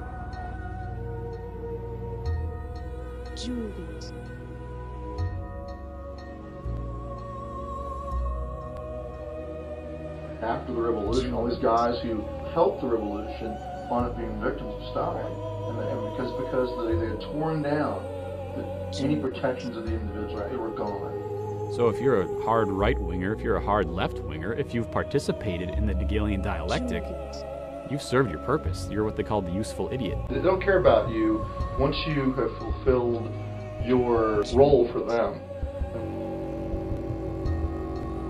The government doesn't quite frankly care if the terrorists attack, like embassies or servicemen, okay? That's part of the job. That's what they signed up for, is to take risks. The soldiers are, for all intents and purposes, U.S. government property, and that's where the term GI comes from. GI stands for government issue. And when Henry Kissinger said military men are like dumb, stupid animals to be used as pawns in our foreign policy, that kind of summed it up. What difference at this point does it make? I think of the story of the early days of World War I on Christmas Eve, when they took a pause and the Germans and the British started singing Christmas carols, and they finally got together and exchanged gifts and had a Christmas tree. And then in a day or two later, the hard might of the government comes in and says, you will not have peace. You must go back to shooting and killing each other again. Dwight Eisenhower, in his farewell address from the presidency, said that we should beware of the military-industrial complex. It is fully metastasized today into a cancer on our society that takes the best and brightest and the most nobly intent who would put their lives on the line to defend fellow Americans and puts them into these bullshit wars that have nothing to do with national defense. And we paid a terrible price for it. What, 1.4 trillion is a minimum? That doesn't even begin to address the massive consequences and the damage we've done to ourselves. It doesn't talk about the enormous losses we've inflicted on the people in the region, because remember, no one cares how many people we've killed or maimed or wounded. We've lost close to 9,000 Americans in this period of time, 44,000 severe injuries. We have hundreds of thousands of veterans today begging and pleading for help. They say Osama bin Laden killed, thousands of people on 9/11, and he has paid for that. He's dead. His organization is scattered to the four winds, but we're still in Afghanistan. First, it was links to weapons of mass destruction, and then links to Al-Qaeda, and he helped fund the terrorists of 9/11. So that's justifying killing a million civilians to where parts of Iraq you can't even live in?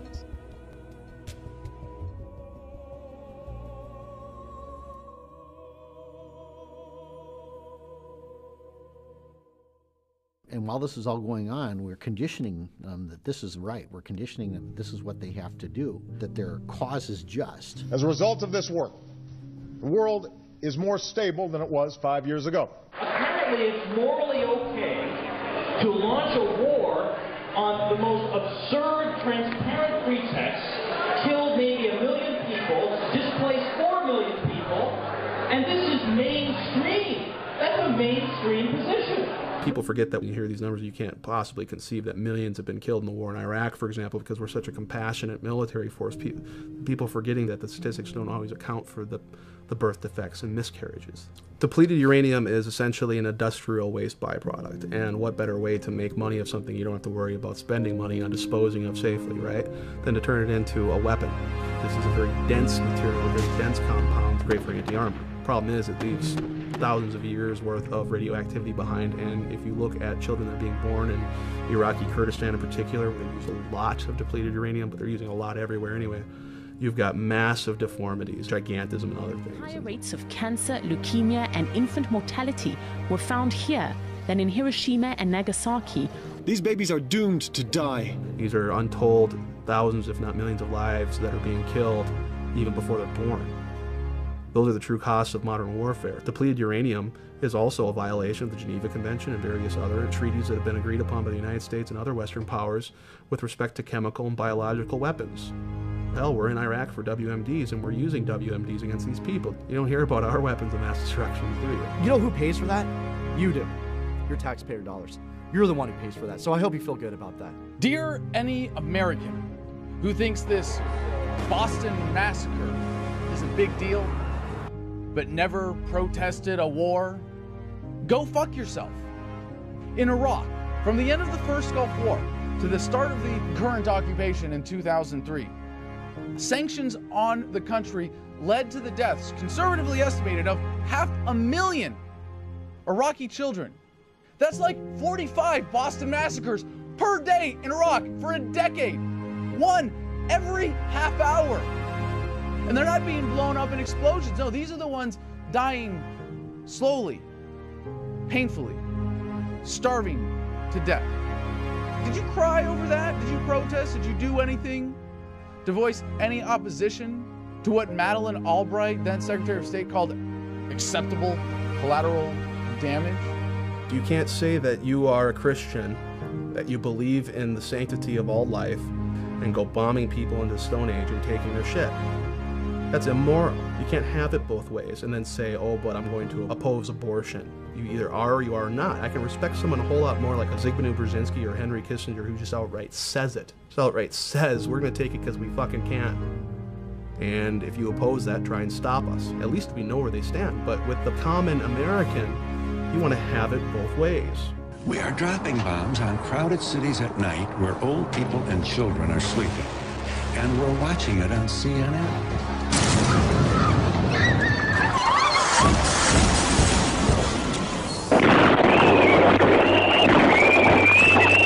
What are we doing with all these wars? How are we safer?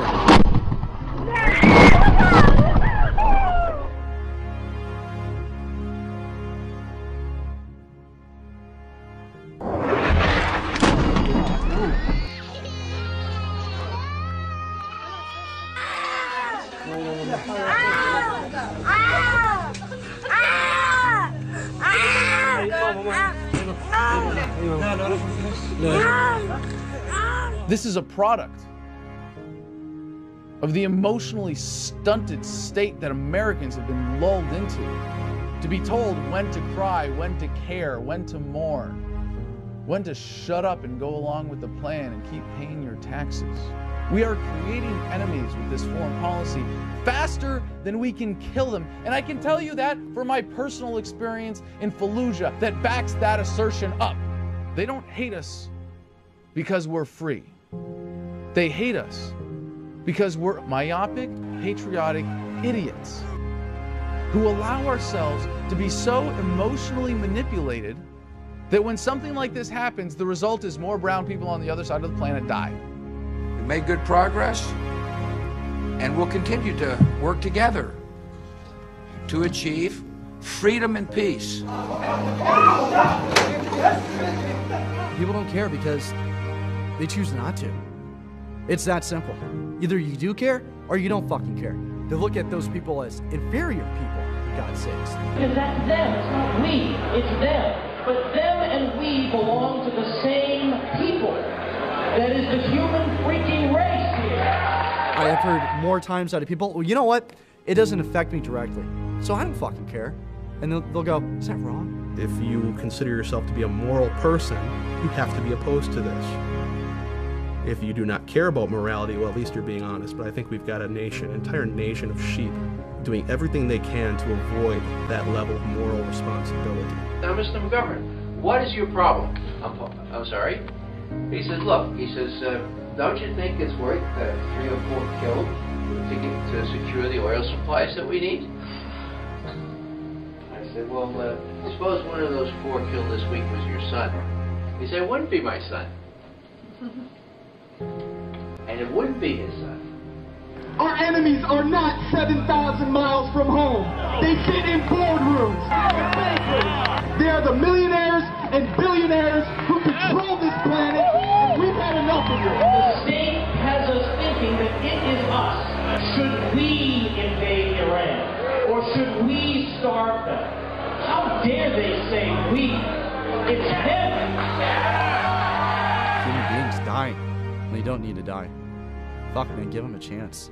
We're an incredibly gifted, creative race, just not given the opportunity because we've been suppressed through tyranny.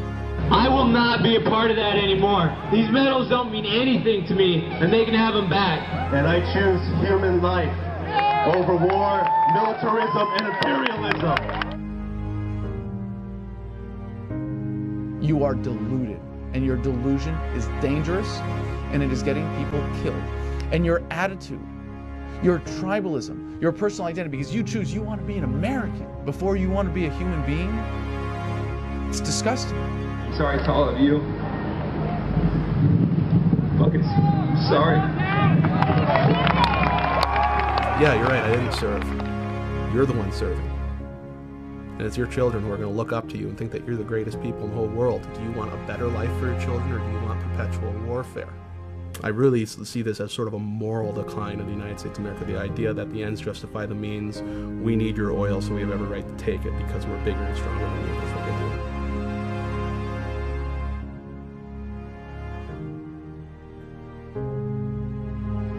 The problem is a moral problem.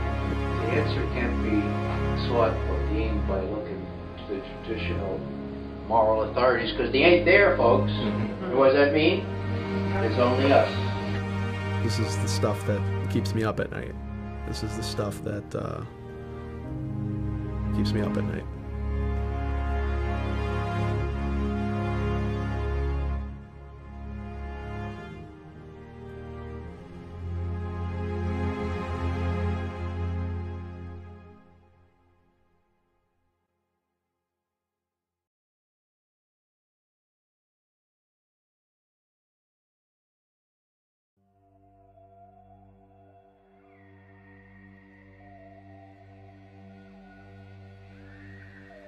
So you've got the media propaganda arm, which keeps us loving our own slavery.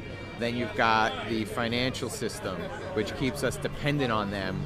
Then you've got the military state, the police state, to keep physical control over us.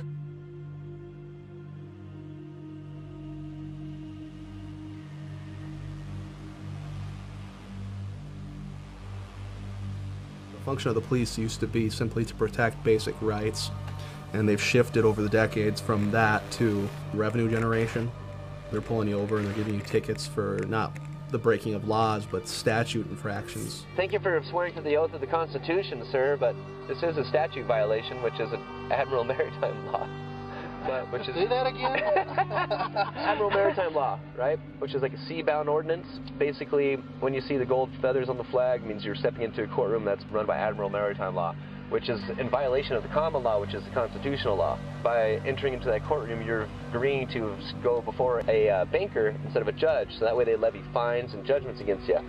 I am the judge of the law. I will instruct the jury on what the law is. I object. You are not a judge. You are an executive administrator. Okay.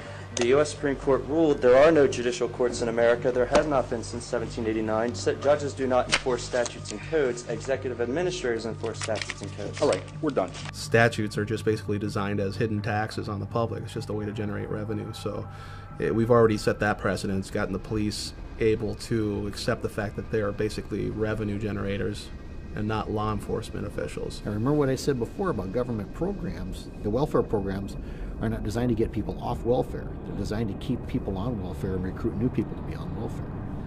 Well, internment programs are not designed to keep people from being interred. 2.2 million people in prison, and they say this is the most free country in the world. All it comes down to, if we want to intern someone, is just making a rule, a law, that they violate, punishable by internment. The government doesn't have any control over law-abiding people. Any force used against those people is not legitimate because they're not doing anything wrong. But if you make enough things illegal and you make the law difficult to comply with, then you get to the point where you can create criminals. And when you create criminals, then you create a class of people that are open to oppression. Martha Stewart, her stock trading was ruled by the court to be a legal act. But they sent her to prison anyway because she lied about it. I mean, she went to prison because she said she didn't commit a crime. But that's federal law. That's what we've created. Can you tell me one thing that you're free to do without asking permission or paying to get a license, registration, or permit? Hang out with my friends and have a great time. Yeah. Could you tell me what you're free to do in America? Everything. I can eat however many carbs a day I want. In New York City, they're trying to make all kinds of laws to ban salt and drinks that are a certain size. So, I mean... That's good because a lot of people are obese. We got pages and pages and pages of arbitrary laws. 2/3 of our prison industrial complex is filled with nonviolent, small-time drug possession offenders. Law enforcement agencies get money to fund drug operations. Well, if they don't have any drug operations, they're not going to get any of that funding. And the amount of funding they get is contingent on the number of drug busts that they make. So what's the incentive there? Is it to reduce drugs in their community?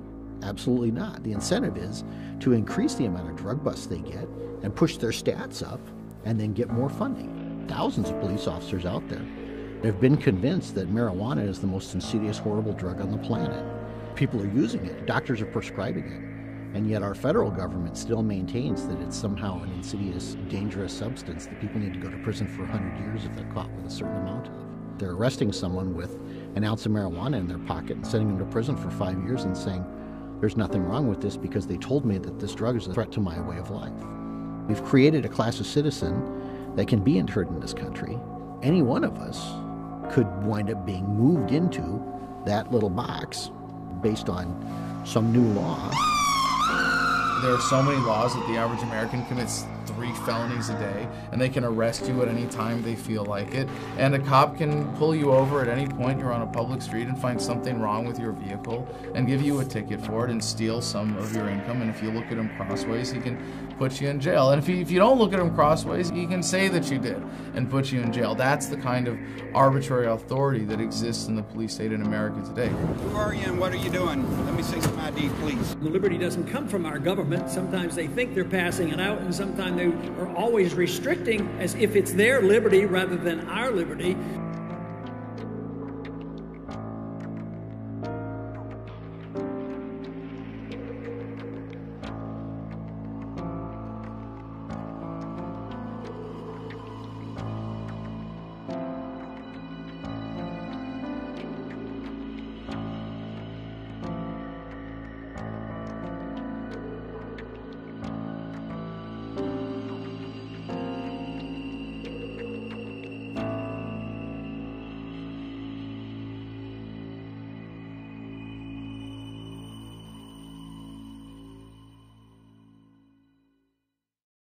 They say they're above the law and pass all these unconstitutional laws, making us slaves. The question is, when government becomes feeble and oppressive, to whom can the people turn for peace, safety, and freedom? Your sheriff's main responsibility is to protect you from the federal government.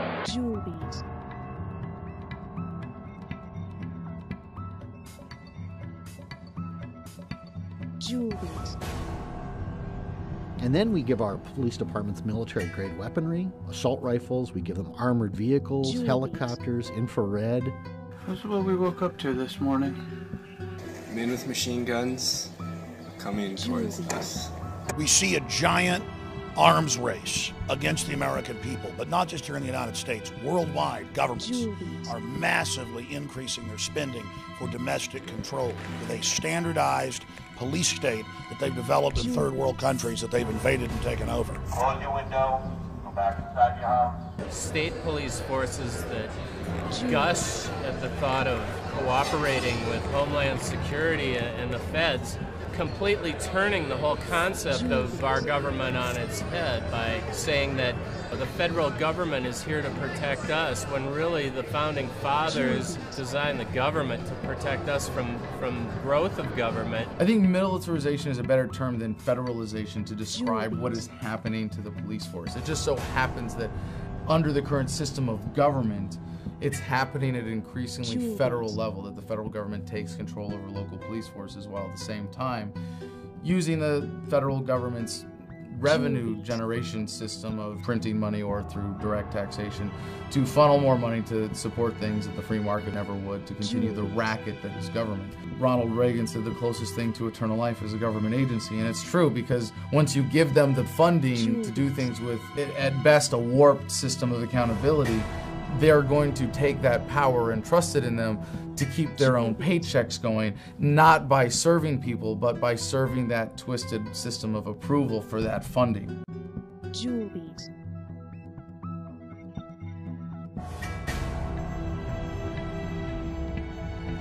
Juliet.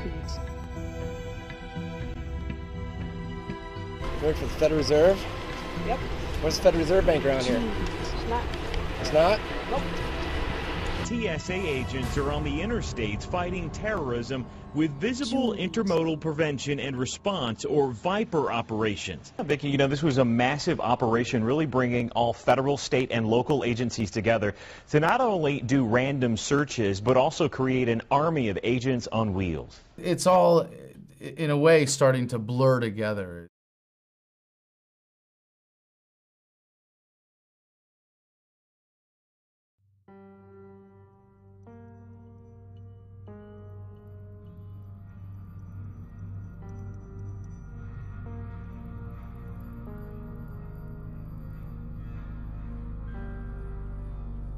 You can see examples of the gray state in our modern time just by simply walking down the street and looking at authority figures that you have to deal with.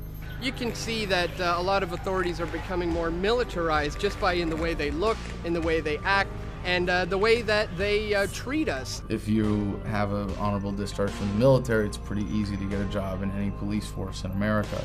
We see people coming home from war, taking those jobs, and bringing that mentality of the military occupation to domestic law enforcement. And so that does have an actual effect on the relationship between individual officers and citizen subjects. I was out confronting Carl Rove on war crimes with Colleen Rowley and others. The police escort that he had with his entourage was younger guys, cut, very fit. You know, we all like to joke about the donut-eating cop who's overweight and couldn't run a mile to save his life. These guys are cut. And the look in his eye when I was disobeying him, he wanted to hurt me. He wanted to hurt me. I even called him out on it. I said, "You want to hurt me right now, don't you? You really did. Let me guess, you were over in Iraq, weren't you?" And he says, "We need you to leave. We need you to leave right now." I'm like, "Well, isn't that a bitch? Because I bought a copy of Karl Rove's book here, so I'm a customer. I'm not loitering, am I?" This guy, he wanted to hurt you. If he had been given the order by his higher-ups to beat the living piss out of me, he would have not hesitated. So you have a lot of guys coming out of that mentality of the dehumanization of the enemy, that is how we impose martial law in Iraq and Afghanistan, and applying that in the United States. We see this militarization of the law enforcement, and we combine that with the conditioning that we do. They're not even people, they're bad guys, they're criminals, they're enemy, they're drug users. So these people are inherently evil, and we are absolutely good, and we have the best high-tech equipment and weapons, and we are going to squash this enemy. It goes back to the ego again and the badass mentality, and then the police want that because, yeah, they don't want people questioning what they're doing. They want people who get off on power. Shut your mouth, I'm talking! I am Officer Riviere. Now, the sooner you learn that, the longer you're going to live in this world. There is a intentional dumbing down of Americans. You all realize that. And that starts in public school. The cops in the military went to the same public school you and I did. And they didn't learn their history, didn't learn their heritage, they didn't learn the Constitution, but they're not all bad. Most of them, I'm sure, joined the police and military because in their hearts, they saw themselves as a hero. And they wanted to be a hero. And they wanted to be a defender and a guardian. And so the best of motives But if they don't know the Constitution, and they don't understand the basic principles about human rights, they can be easily manipulated and twisted into becoming dissident forces. I often talk about how things seem to be going in cycles, and how history repeats itself, and how, like, we have the Occupy movement is the Hooverville of today. With the Occupy movement, we saw militarized police using weapons used in foreign wars against protesters domestically. These Occupy Wall Street people are dissenting, and we need to crush them. Stone 16, skirmish line up!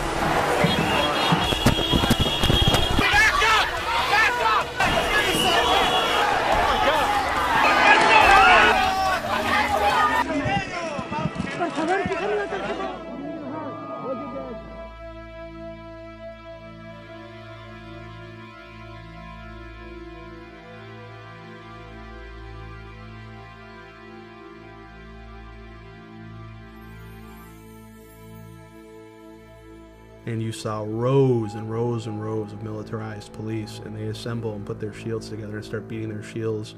Thump, thump, thump. It's psychological. It's designed to intimidate and create fear. I was just pleading to cops, please don't tear gas us. We're completely peaceful. No one's facilitating any aggression, and they just like tear gassed all of us. Kids and strollers were in their moms, and people were actually trampling each other to try to get out.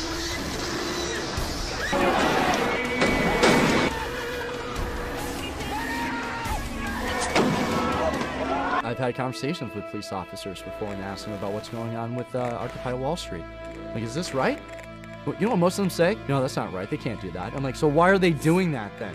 Why are they getting away with it? It doesn't only apply to Occupy, of course. It's a pattern of police brutality that goes completely unaccounted for. When she had someone call the Stark County Sheriff, her troubles got worse. You're just walking and all of a sudden...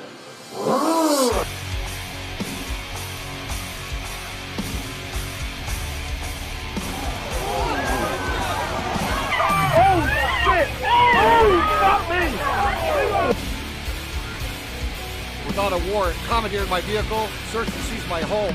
Both of them bust out of the car with the guns drawn. Get on the fucking ground, let me see your fucking hands, don't fucking move. Hands up! Hands! Fucking hands! At least 8 officers rushed to the car with guns drawn and even rifles out.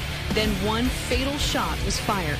Sticking their middle finger at us and screaming obscenities, telling us your friend shot himself. I have no criminal background, I have no psychiatric past. They have me searching. I'm holding my dick in my hands. Are you gonna stick your hand down my pants or something? Yep. What's my arm? What's my arm? They started shooting him. A controversial police shooting in Anaheim. They just released the dog and I had my baby. They smashed my face into the drywall and asked if I was going to cooperate. If I refuse, that makes me guilty right away. I complied under duress. Stop resisting! Stop resisting! I had no witnesses. If I had resisted, I would have been busted up. Could have been in the morgue. He saw a police officer shoot Patricia Cook to death in this church parking lot. Stepped out in the street and fired 5 more times. I wish I knew what the hell was going on. The American people refuse to be terrorized, except by our own fucking government.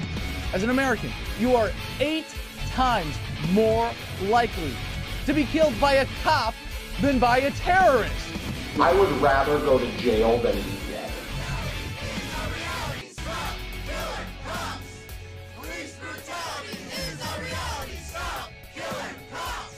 Corruption has always been there. You don't question it because the higher up you go within the police realms, it's kind of like the mafia. Oh, they'll take care of you. You know, you never narc on a fellow officer. No charges have been filed. There was no jury. A judge was the sole decider. He says police videos like these should be used to protect police, not go after them. There wasn't going to be any investigation at that point.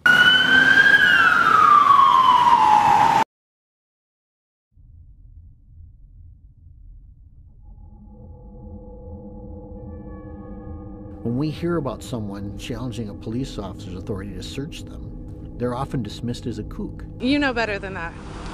I'm sure you do too. I know exactly how it works, and you know I know that. Yeah, we've dealt with you many times, that's why. No, you haven't dealt with me. I'm with Cop Watch. I've dealt with you. Well, the fact is you have the right to challenge that authority to search. You have that right. But now you have State Patrol and police officers saying, you don't have any rights. You can't question my authority. I told you to stop kicking the window, you hear me?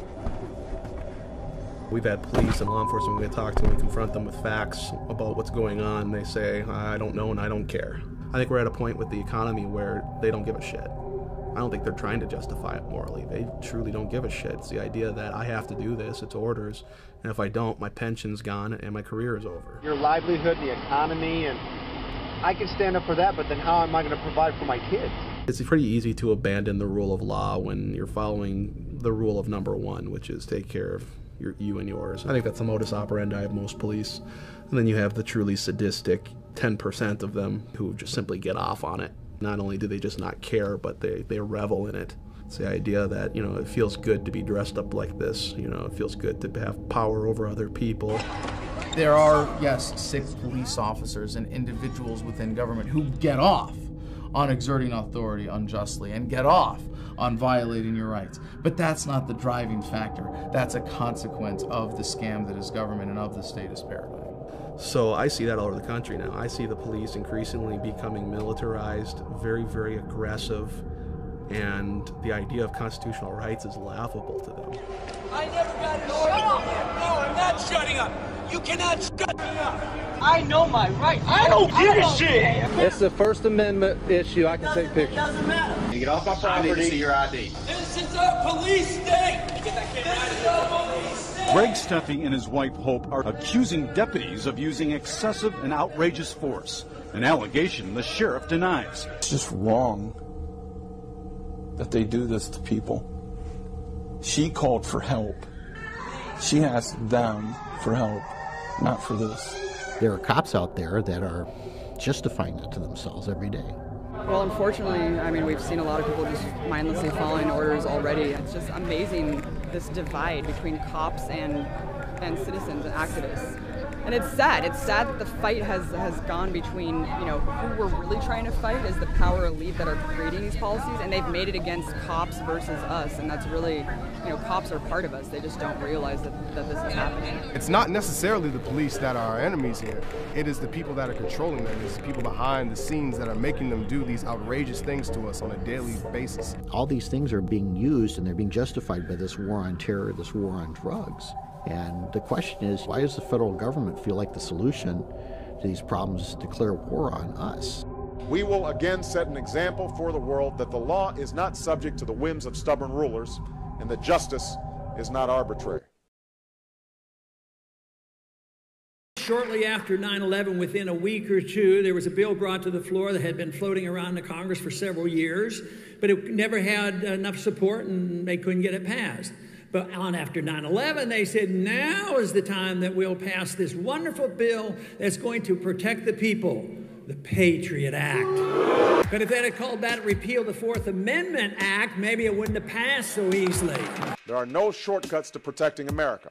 I will provide our intelligence and law enforcement agencies with the tools they need to track and take out the terrorists without undermining our Constitution and our freedom. The US is funneling money into tracking systems that are threatening to make the very concept of privacy a thing of the past. In the past 5 years, the Department of Defense has shelled out an estimated $3 billion on biometric programs, technology that uses physiological and behavioral recognition to identify people. However, the top cash cow is expected to remain government spending on security. It's always the government that says, oh, if you don't have anything to hide, why are you worried about the Patriot Act? Why are you worried about all these spy systems and data mining? But yet it's those same people that hide in private, that meet in secret, under armed guards, that won't disclose what they're doing, but they want to see, hear what we're doing.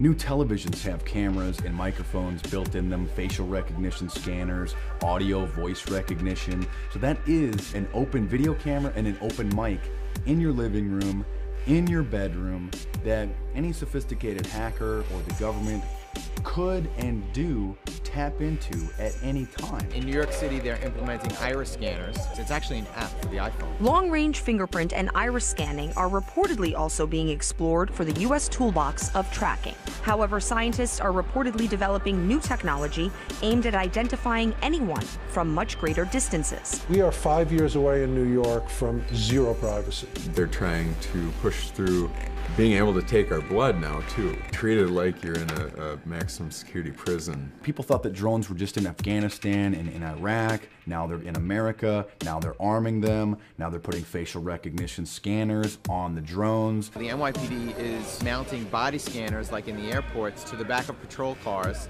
and they're going to be scanning people as they drive up and down the streets. So the Supreme Court has already ruled that the NYPD wasn't allowed to use infrared technology to do the same thing. So now they're just trying a different flavor of radiation. When I worked in the agency, this was the day before gigantic amounts of computerization. Everyone had a 201 file. Everything we knew about a target would include any comments that people had made about you, anything we'd overheard about you, 5 or 6 files, each 2 or 3 inches thick. The amount of effort it took to go through something like that in paper format meant a good deal of the 20,000 employees in the CIA spent their time doing just that. In today's digital age, when you can go online and get 90% of a person's history just from open source, your life is not your own as far as the government goes. You can't have 100% security and also then have 100% privacy. We're going to have to make some choices. We see the globalists building a giant police state control grid and calling themselves technocrats. A technocrat is a group of dictators who use technology to control people. They can tap your phone, record conversations, go into your email, and they do on a daily basis. They just don't tell you because they don't have to. There can be warrantless wiretaps and warrantless searches on your digital information. There's stuff out there that will suck your hard drive in 10 seconds or less. It's no big deal. A system touted as a national security necessity is being used to build a database where the biometric identity of millions of Americans will be gathered and stored. It is of no dispute that who you're calling, when, how long you're talking, what you're buying, all the stuff that happens on your iPhone or smart device is being used.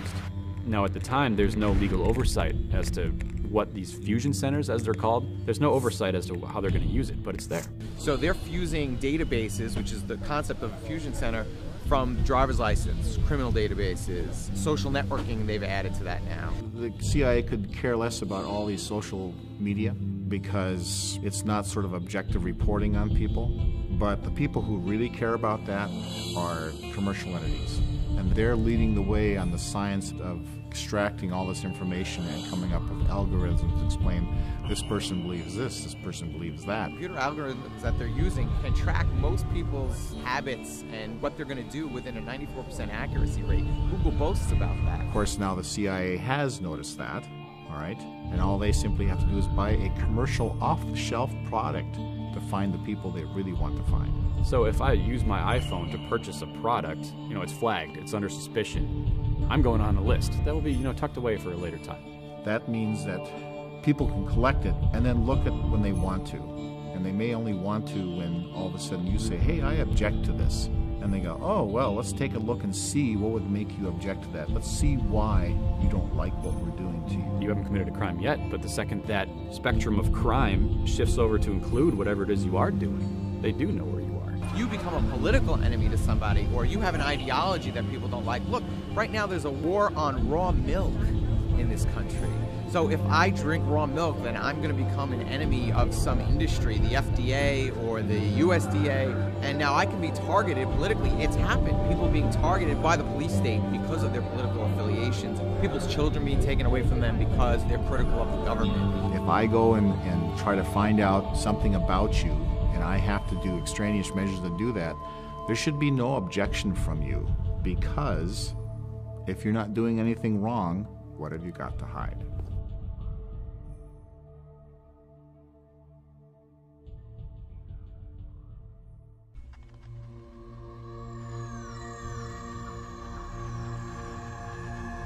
but it's very hard to explain to people who don't get it, because it's to them it's normal. They think it's just being open, and they live in a world of reality shows. They want their every little thought to be communicated. That's not an Orwellian dystopia, it's a Brave New World dystopia. It's a nightmare, but they don't know it, they're happy. So that's the worst of all, really. Like me? Yeah, like what? everything. Like what? Well, do you ever deposit or withdraw more than $1,000 in your bank account? Yeah. Okay, well, you get reported to the freaking Department of Homeland Security every time you do that. So what? Why should I worry about it? I'm a Verizon customer. I don't mind Verizon turning over records to the government. I don't think you're talking to terrorists. I know you're not. I know I'm not, so we don't have anything to worry about. Get an iPhone and you're good for life. For them, it's logical. If they want to see me going to the football game, fine, I don't care. But actually, they are slightly modifying their behavior, and they're less free as a result. The chilling effect is very strong, because when you are telling people that they're being spied on, I mean, the drones, for instance, this new element of drone surveillance, a lot of people say that they're just like, well, I have nothing to hide, so why should I care? That's not the point. The point is that when you have a tape recorder out on a table, you're not going to say the same things that you would before.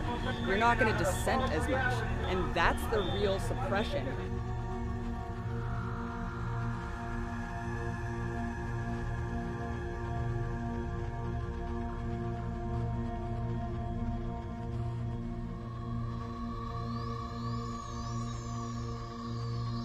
I'm worried that the new generation doesn't understand what privacy is, because they've never had it, and because everything is about sharing. And I mean, we probably the last generation who knew what it was like to be unmonitored, therefore we know what we're losing, but they'll never know. So the question is, why don't you trust us?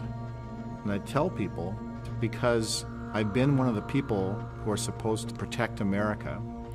I'm just a person. I have likes, dislikes, I have opinions, and all that stuff bleeds through to what I do. And they say, well, you can trust us because we're not going to misuse that. But they've proven over and over and over again that they will misuse it. J. Edgar Hoover had enemies lists, and he was working to make these people's lives miserable, and they were using all these federal powers that they have to destroy people's lives.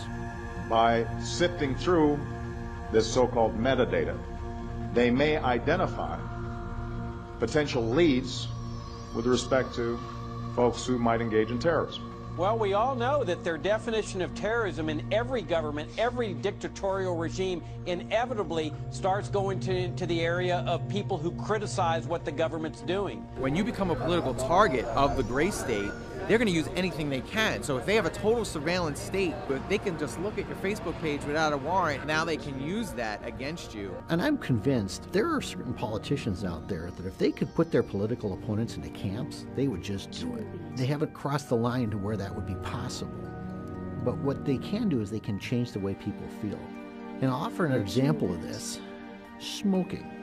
We banish smokers to parking garages and predetermined locations 25 feet from a building entrance. Smoking is really not socially acceptable anymore. How were they able to do that?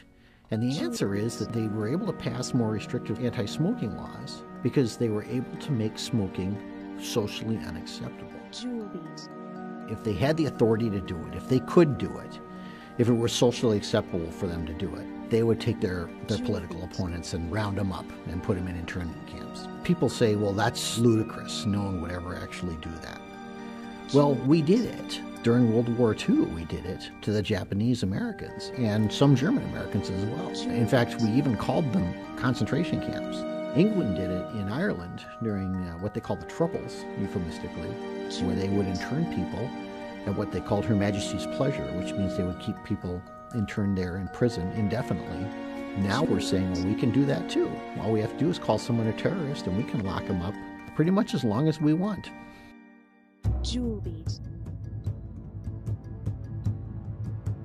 What just got passed was the National Defense Authorization Act. What people don't realize, because it wasn't reporting in mainstream media, it completely finally put the nail in the coffin on the Constitution. When the Patriot Act was introduced after 9/11, its most draconian measures were not exercised right away publicly. It was much more private. Well, now with the passing of this new Senate bill, they're advertising it. They're saying it's here now. Have you heard of Posse Comitatus? You know that, right? Yeah, they mentioned that today, but I'm not familiar with it. It strictly prohibits and is very clear that the military is not to be used against American citizens, not to be active on American soil. They cannot arrest you. They cannot act with force within American soil. That's what the police is for. The Defense Authorization Act completely bypasses the Posse Comitatus Act, which is saying that the military can now act like the police force. Now they are one. There's no separation of power.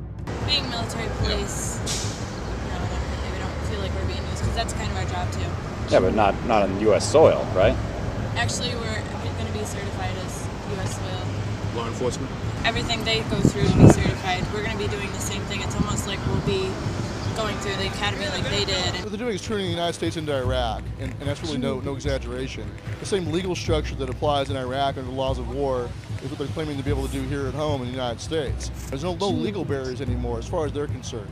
And that any American citizen accused of being a terrorist does not deserve a jury trial, but instead will be an enemy combatant under martial law, under military law, under the laws of war. Authorizing military force, that's killing you, military detention, and military trial or rendition to some foreign country. If they have any reason to want to detain you, they have that. They don't need to acknowledge your Fourth Amendment rights. There's no judge, there's no jury, there's no need for evidence. As long as we're at war, we can convert this crime, this criminal offense, terrorism, into an act of war at our option, and now we can do whatever we want. We are authorized to take action against enemy belligerents under international law. It seems like that could happen to anybody. All it takes is for a couple of people to say, hey, you're a terrorist, and you're going to get picked up. You're not going to be able to talk to a lawyer. You're not going to have any rights in that situation. And when they say, I want my lawyer, you tell them, shut up. The Constitution guarantees due process. It does not guarantee judicial process. If you had a family member of yours arrested for any reason, let's just say they're guilty of a crime, wouldn't you at least want to know? Wouldn't you want to know that the facts will be disputed in a court of law and that they stand a chance that if they are innocent, that can be found? They might even send you to Syria and have you get tortured by the Syrian secret police to find out what you know. Or they'll use one of the forms of torture that they've determined are actually not torture. It's all semantics. They say, well, this isn't torture, so we can do it.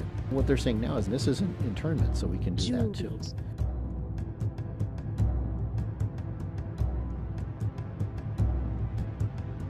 Juliet.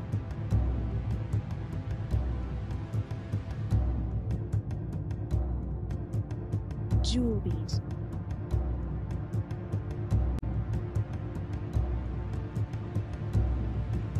Juliet. I have two words for you. Predator drones. Juliet. You think I'm joking?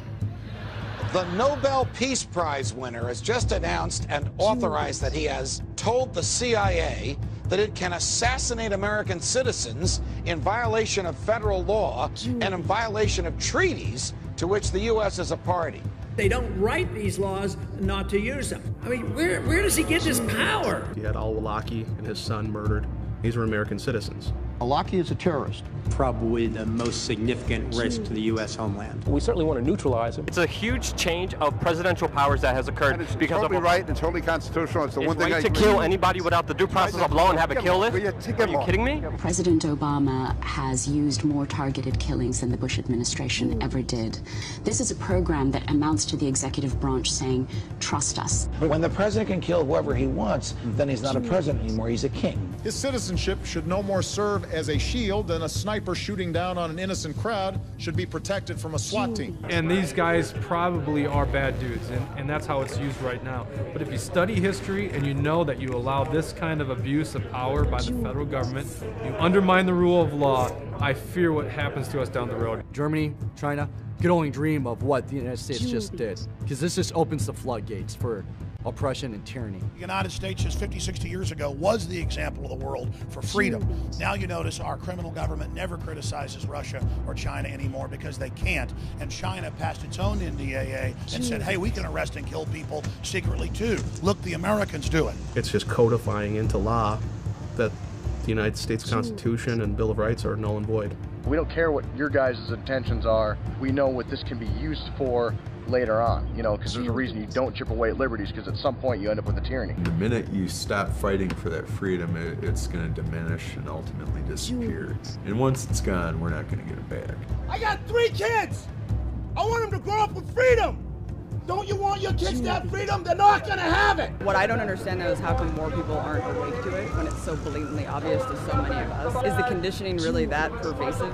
People who go along with the system, saying like, I will support the system, I will do it, I'm not going to question it, those are very naive people. God has ordained the police officers in a sense to restrain evil. We're to submit. As long as we submit to state authority, continue to yield our liberties, and modify our behavior to fit the mold of federal approval, this unlucky person being dragged away will not be us. And as long as at least we believe our freedoms are not at stake, we will be allowed to return to the comfortable complacency of our padded, regimented lives. You're not safe. Just because you're working for the system, you feel like you're protected. You're not protected. We don't have that anymore, and the American public couldn't care less. It's astounding. I don't care. I don't think they're American citizens. I understand. He was a 16-year-old teenager from Colorado. I understand. You don't care?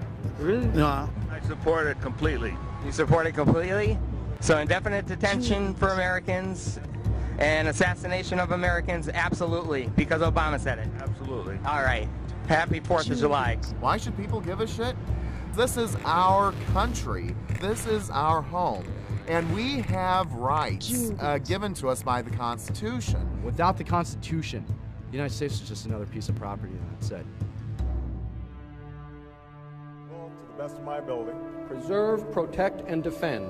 Preserve, protect, and defend. The Constitution of the United States. The Constitution of the United States. So help you God. So help me God. I think it is an imperfect document, and I think it is a document that reflects some deep flaws in American culture. The Constitution reflected an enormous blind spot in this culture that carries on until this day, and that the framers had that same blind spot. What's frustrated people is that I have not been able to force Congress to implement every aspect of what I said in 2008. Our founders designed a system that makes it more difficult to bring about change than I would like. Our ancestors tried to protect us against this omnipotent type of power. That was the whole idea. And I really think it's more about the nature of government to always be as big of a cancer as the host will tolerate. The limits of tyranny will be prescribed by the tolerance of the oppressed. Now, I know some people want me to bypass Congress and change the laws on my own. Believe me, the idea of doing things on my own is very tempting. So what happens is we see these small erosions of our rights, and we get to the point where people say, well, can't you just live with that? If you say, no, I can't live with that, well, then people go, well, what kind of a nut job are you that you can't live with that? Tyranny is the mainstream drug of choice for everybody, and even we can be tyrannous in liberty. So you got to have liberty. Well, maybe they like being in prison. And that's where we see the shift, the change happen. Over time, they say, well, why did we even have that right in the first place? Was that even necessary to have? Like we were discussing earlier, when you have the news headlines covering Fast and Furious and the drug trade, arms trade, trafficking, and no one cares, no one gives a shit. Why doesn't that matter? Doesn't matter to me. I'm sure they'd have a good reason if they did. Is it because of Obama, or is it because he's a Democrat, or just because you trust the government that much? Well, all three. All three. So you trust the government and you would let them kill you because they know what's best. Say that one more time? Absolutely. Okay. Well, I don't even know what else to say at this point. Have a great day. Oh my God.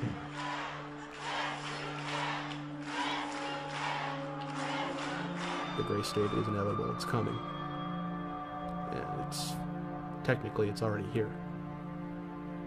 To urge you, today's Viper searches did not come from any particular threat. One TSA official says intelligence tells them they should be focusing on the highways as well as the airports. They also warned that terrorists are going to be striking at home, that terrorists now are going to be domestic. The menace of terrorism has mutated. Homegrown terrorism is one of my biggest concerns. It's happening in our own backyard. They're trying to indoctrinate us into a tattletale society where we all think each other are suspect. They're recruiting truck drivers into the First Observer Highway Security Program to say something if they see something. Be responsible citizens, report that. Bottom line is this: if you see something suspicious, say something about it. Everybody should be aware of what's going on the road.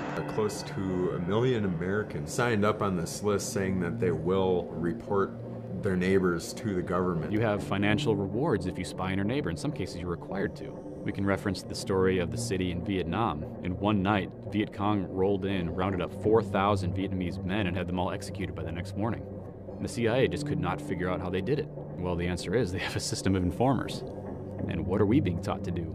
If you see something suspicious in the parking lot or in the store, say something immediately. Report suspicious activity to your local police or sheriff. Well, what's suspicious activity? Again, in this sort of Orwellian nightmare we're descending into, people are not engaging in critical thinking skills, so suspicious activity is intentionally vague because, hell, to different people, anything's going to be suspicious. It's wrong to carry a gun, and that if you have information about people who are carrying guns, you've got to share that. Thank you for doing your part to help keep our hometowns safe.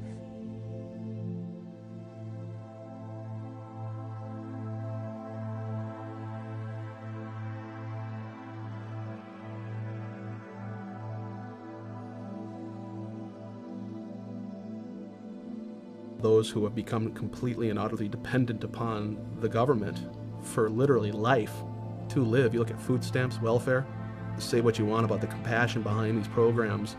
The fact of the matter is you're creating dependency. And so it's going to be very easy to turn the masses on these groups of people who are independent. These militias, generally, these are people who know how to provide for themselves. They're survivalists. They're people who know how to live off of the land. We can't have that. We don't want other people's learning to become independent. So the powers that be want to discourage you from learning about self-sufficiency and independence and be fearful of these groups that are.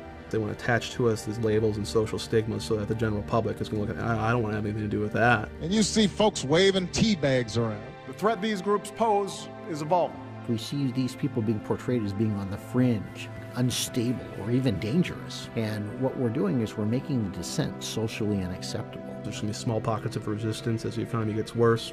You're going to have more and more militias gaining credibility and numbers. It is imperative that they demonize these groups, create fear. These people are terrorists. It's basic psychology. You dehumanize your enemy and you make them a threat.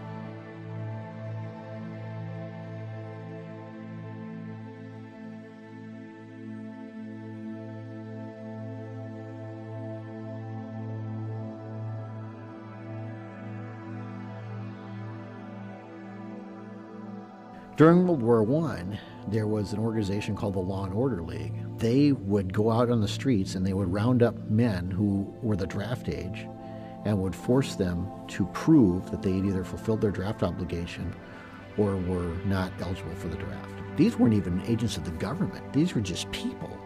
These people carried badges and they had all the authority of the federal government behind them. I pledge to be of service to Barack Obama. Yes, we can. Obama speaks on race in America. Yes, we can. Have our own dreams and do not come in the expense of your dreams. Yes, we can. They've been conditioned, just like the soldiers are conditioned, to hate their enemy. Yes, we can. These people are conditioned to hate their political opponents. We have these pseudo-volunteer organizations now. We really haven't defined what their role in all of this is either. We cannot continue to rely only on our military in order to achieve the national security objectives that we've set. We've got to have a civilian national security force that's just as powerful, just as strong, just as well funded.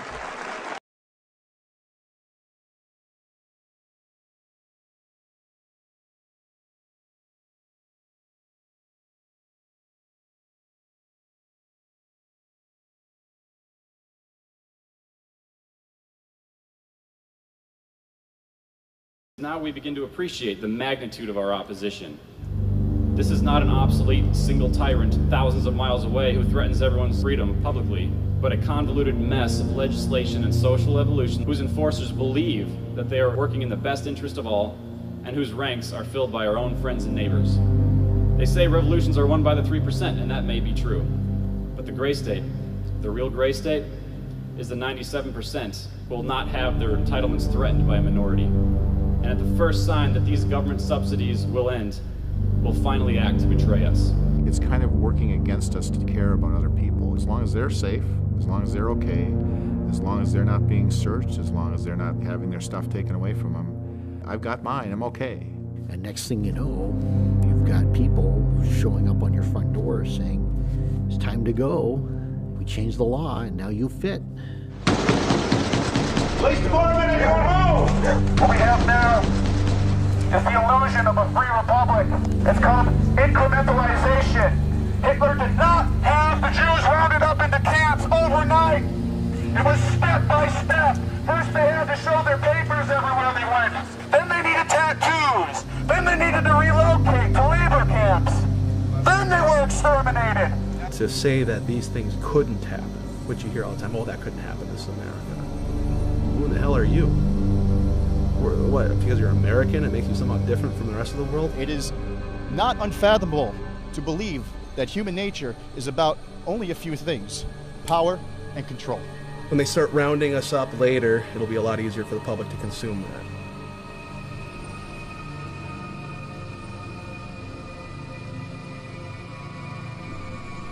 Here's something fun. When you get 5 minutes out of your busy day, what I recommend doing is going on Google or YouTube and checking out FEMA concentration camps. This is some type of residential center internment camp. Right here you can see the gates, both sides. These both have barbed wire on them and they're facing inward, of course. You can see it's all fenced in right here. Once you cross this threshold, you're in there. Now these residential areas can house over 30,000 people at one time. Now, are you telling me that there's 30,000 people in one location that we need to be worried about? Look at Germany, an advanced civilization, and they fell into a despotism in a span of 10 years after an economic collapse. It can happen here. You think it can't happen here? What's this concentration camp thing you're talking about? What is this thing about bringing foreign troops into the United States? What scenarios do you live in? This is a historic pattern. This has happened in the past. Documents are out, the detention camps, and the internment camps, the re-education camps. They're hiring for positions in these camps. These institutions are becoming active at the same time that this defense bill was passed, and now that the economy is on the verge of collapsing. There's no markings of any type of business. This is not a correctional facility. Got a call from a buddy of mine that's serving in the Army right now. He's saying that this is already staffed. They already have military personnel on the grounds. Something is going down. You know something's on the horizon because people, look, they don't do this just to be safe. They do it because they're prepping for something. They're preparing for something.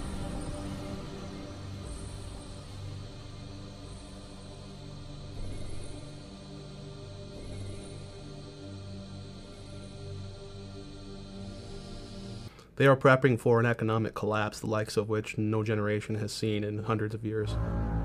This is going to be devastating to every American family. We have printed and borrowed without limitation on a scale that the American people don't know.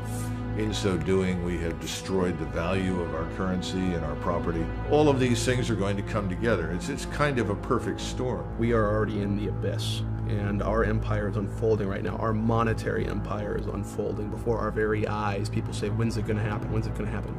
Motherfucker, it's happening. It's happening right now.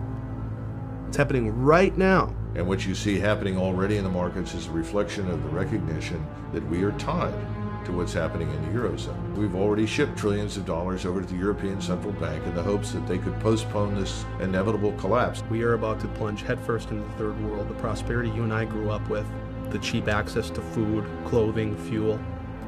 Never again. Looters are running free. They've been patrolling downtown all night long.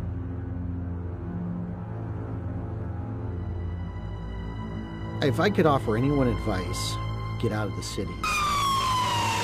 There'd be rioting, there'd be police going door to door, gun confiscations, bread lines. You wouldn't want to be in an urban environment if there was some sort of societal collapse. You have 48 million people on food stamps right now. So when the economy collapses, literally millions, tens of millions of people dependent upon that system. They know nothing else. All these people are going to be looking for resources.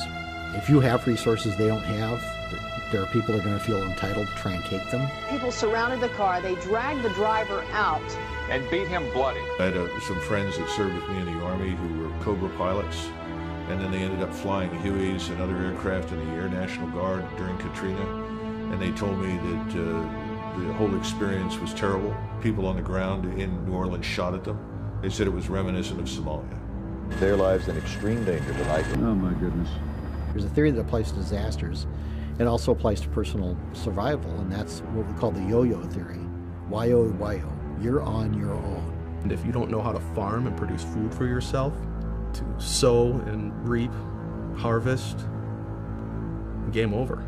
You have been taught purposely not to have those skills. A guy who was originally an accountant can't provide for his family, can't defend his family, can't do anything. He's helpless, he's bleeding. Somebody help me, God damn it. And the government steps in. Here's our solution. When you got a problem, you call the National Guard. They're the nation's 911. Overnight, police in New Orleans enforced a dusk-to-dawn curfew. The police and National Guard going street by street, instructions to disarm anyone inside. You take all weapons. Los Angeles, Philadelphia, New York, Baltimore, Washington, Chicago. Those are the areas where I would see the military being deployed.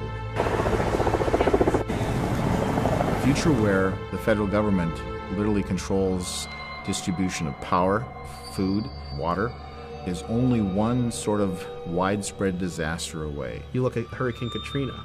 They turned the Superdome in New Orleans into a giant FEMA camp, and they didn't get water out there for 5 days. You really think their job is to feed you and protect you? That's not what FEMA exists for. They exist for management, federal emergency management. And there's no better way to manage you than by controlling food. Then they kind of decide who's hungry and who's not. And again, I think they'll do whatever they can to exercise restraint, but it depends on what they encounter. Smash it!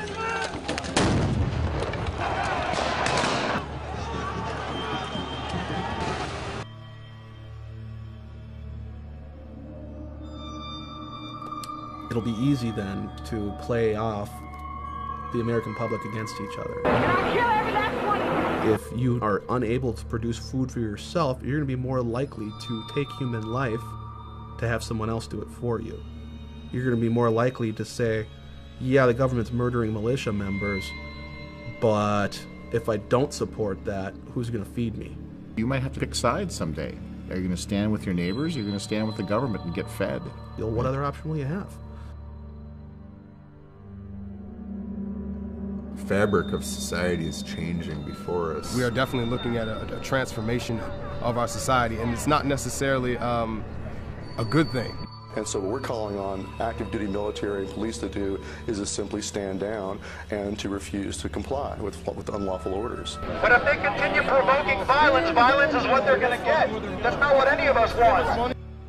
You don't want to think about the stuff that you're going to have to do. I mean, shoot an American. Yeah. What I fear is that the powers that be understand that their time is limited, that eventually we will win if given enough time. My concern is they will try to use the only tool they have, which is force, to try to crush the revolution before we can be successful in a peaceful manner. That's my great fear. What people need to realize is that they are creating this problem. They want to push people over the edge to create this chaos. They're going to try to capitalize on it. Their vision for what's next is a global Fed and even more power. Power being stripped from the people, being stripped from the communities, being stripped from the states and centralized and then internationalized. And what you're seeing is the various powers of the world are positioning themselves on this grand chessboard, like Zbigniew Brzezinski of the Obama administration wrote about. They are all positioning their pieces because they know this system's going down. That's the dirty secret. It's all planned. They planned it because they knew it was going to fail.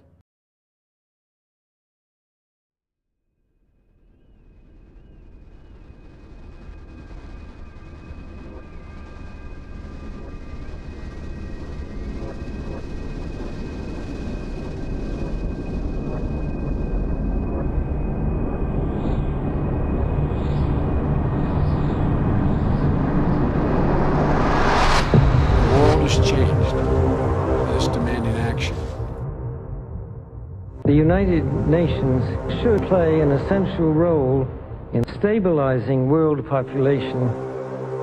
You look at the people who are controlling or pulling the strings. The Honorable Henry A. Kissinger. The actual controlling people of the world and the globe and how they perceive humanity. It's disturbing and it's also psychotic because these people don't care about human rights. These people don't care about human liberties or freedom. They treat you as a number. This is, in all the globalist documents, their whole program is absolute war against humanity, a final revolution against everything good, a scientific dictatorship. They don't really care whether you have liberties or not, except in terms of how much it allows them to exploit you. The negative impact of population growth on all of our planetary ecosystems is becoming appallingly evident. They could care less of what happens to you.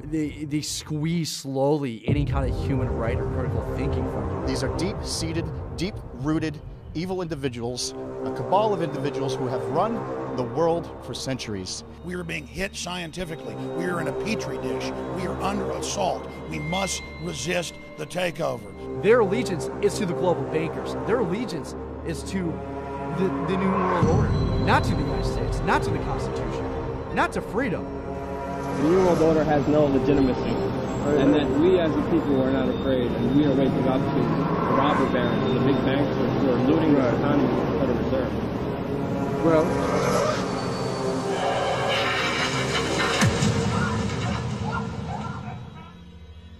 if we decide to be sedated consumers in perpetuity and to effectively adopt the title of sheeple, then yes, I guess the Republic as we know it could go out of existence. And within the next 20 or 30 years, we'll look at something like Brazil. Tens of millions of people living in poverty, with a very few people at the top controlling most of the capital and dictating the lives of everyone else. We have become decadent. We've become proud. We've become arrogant. And worst of all, we have abandoned our Bill of Rights. We've let them take it. If we allow democracy through negligence and carelessness and the crude ambition for money, power and glory of politicians to be handed away, as we already have in Britain, to a supranational entity which we do not elect and cannot control, then you become just another police state. The freedom of the people will no longer be guaranteed by their own voice and their own vote. There will be an increasing gulf fixed between the governing class, which will wield all realistic power, and the governed, who will wield none. We'll be right back to square one, and all the work of your founding fathers will have been carelessly set at naught by the very people to whom you have entrusted the defense of that Constitution against all comers. You are violating the sacred oath you have taken. You are listening and obeying orders from tyrants who are taking their orders from the big banksters. Understand what you're doing here today will play effect throughout history.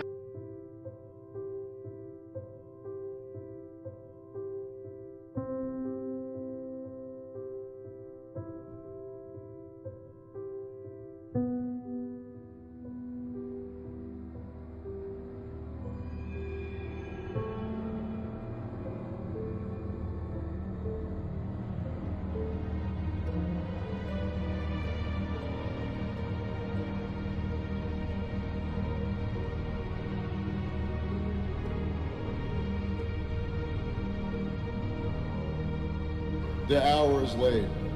We are forced to choose right now between 1774 America or 1934 Germany. Which one is it going to be? We're now in exactly the same position our forefathers were in 1774. Almost a mirror reflection. King George, until the fighting started, did not claim the power to order colonists murdered. But your president now claims the authority to use drone strikes or anything else against you. It's even worse than what King George claimed the power to do. They are asserting the power to treat you, the American people, exactly the same as an occupied, conquered enemy nation. What is that? It's treason!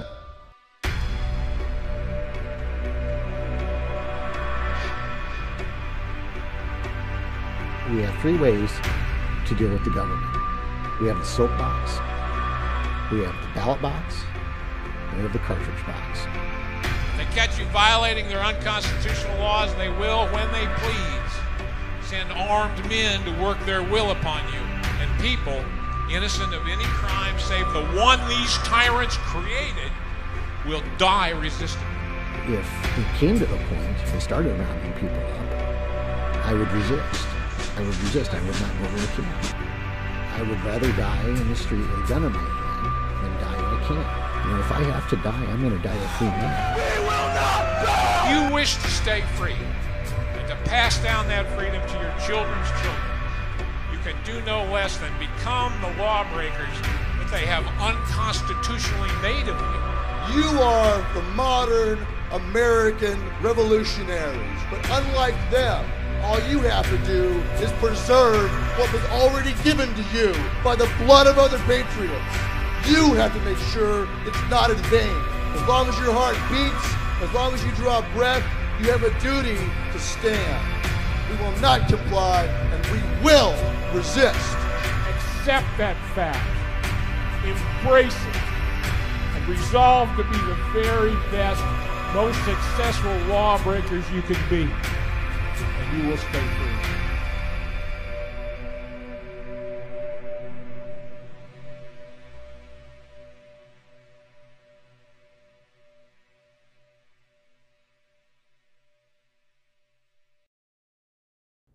When does the info war turn into the shooting war?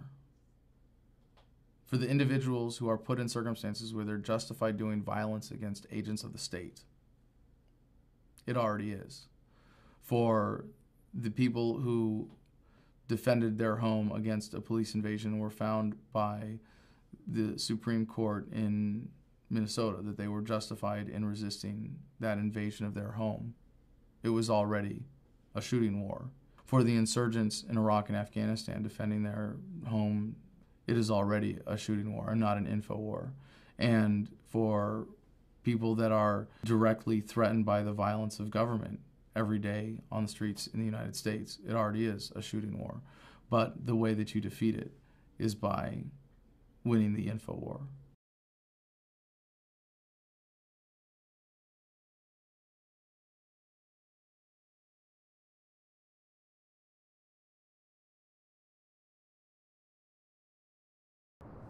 The thing you have to remember is the task that we have before us today is a task that's never been attempted before in history successfully. No republic, once it's gone corrupt and long in the tooth, has ever been resuscitated. Ever. Look at history. I pray every day that we can revive this republic. I don't know it's possible. It's up to the determined minority to make it happen, to shape history. I have my doubts. I do. But I know that we have to try.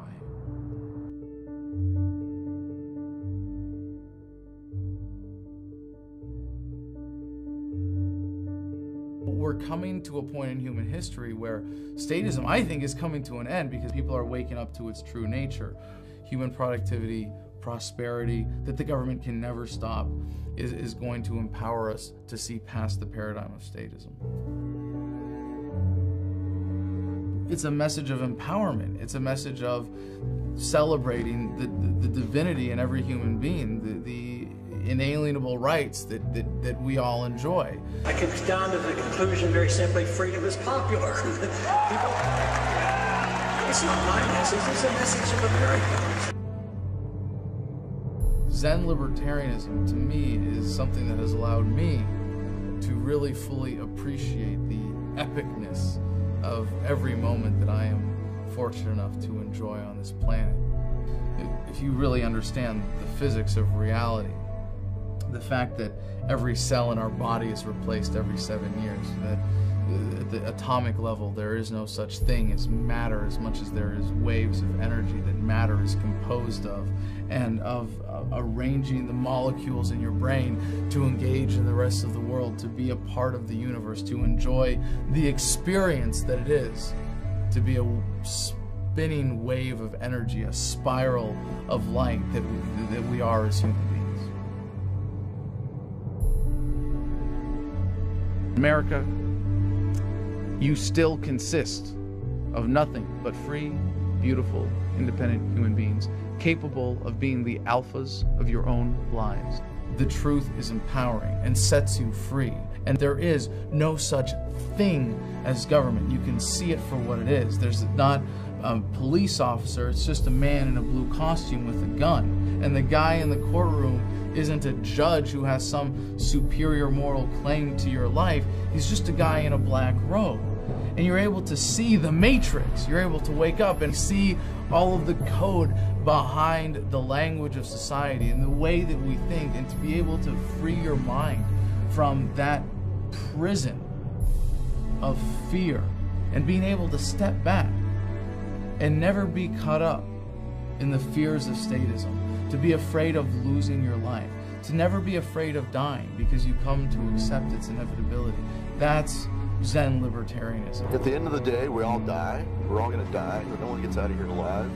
And so what counts is what we do and who we are.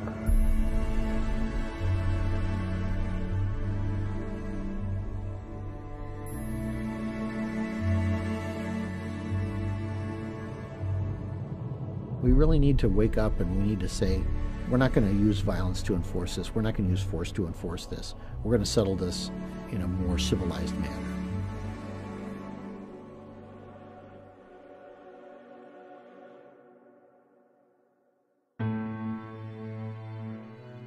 There isn't much chance of avoiding the quote-unquote hard landing that we've been discussing. It is a precipice that some states have already plunged over, and that the federal government threatens to follow. What can you do about it? It's the same thing that's been going on since the beginning of time. We have no power. That's the other lie.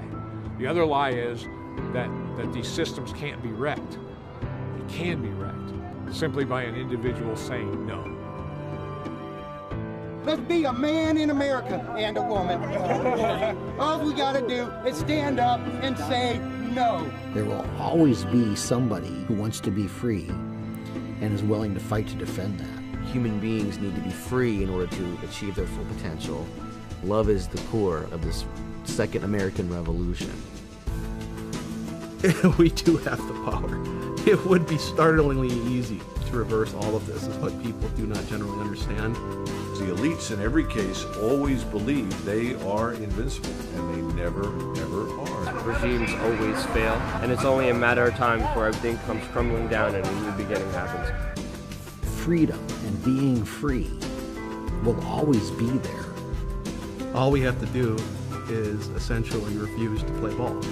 You get enough people to do that and just refuse to go along. It doesn't involve a bloody revolution. And in fact, for this one to really truly be unique from revolutions in the past, it has to be that way. And that's it. And it's up to us, guys. This is no joke. Tyranny is the old idea. It's over and done with. We don't need more tyranny. Change this country, go back to our roots, decide that we want to live in a free country and not in a country rapidly drifting toward totalitarianism. We need to reverse the course. I want you to imagine this. Imagine if every single soldier, sailor, airman, and Marine understood what you understand, knew what you know, felt what you feel about freedom. Imagine if they had that conviction in their hearts and in their minds and in their souls to be a warrior for liberty. Would you fear them anymore? I'm letting go and releasing this medal because love is the most powerful force that we can employ as human beings on this planet. I don't want us to suffer this again, and I don't want our children to suffer this again. So I'm giving these back. And it's been said that you should never doubt that a small group of people who have firm convictions can change the world, because that's the only way it's ever happened before. It's a bright time, it's a hopeful time. I'm looking forward to seeing what happens because they are on the run. You know, we're on the march and the empire is on the run. One drop of truth, as you know, is an antidote to an entire bucket of bull. But once your eyes are open, that's it. You're taking the red pill, and from that moment on, you are lost to the elites. They no longer have any power over your mind. Ideas spread, they can't stop them. An idea whose time has come cannot be stopped by any army or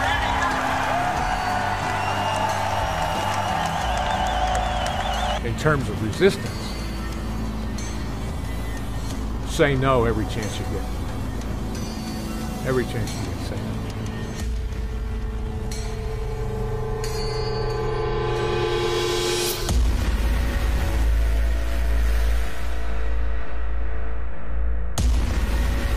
Let no man say we did nothing in this, our darkest hour.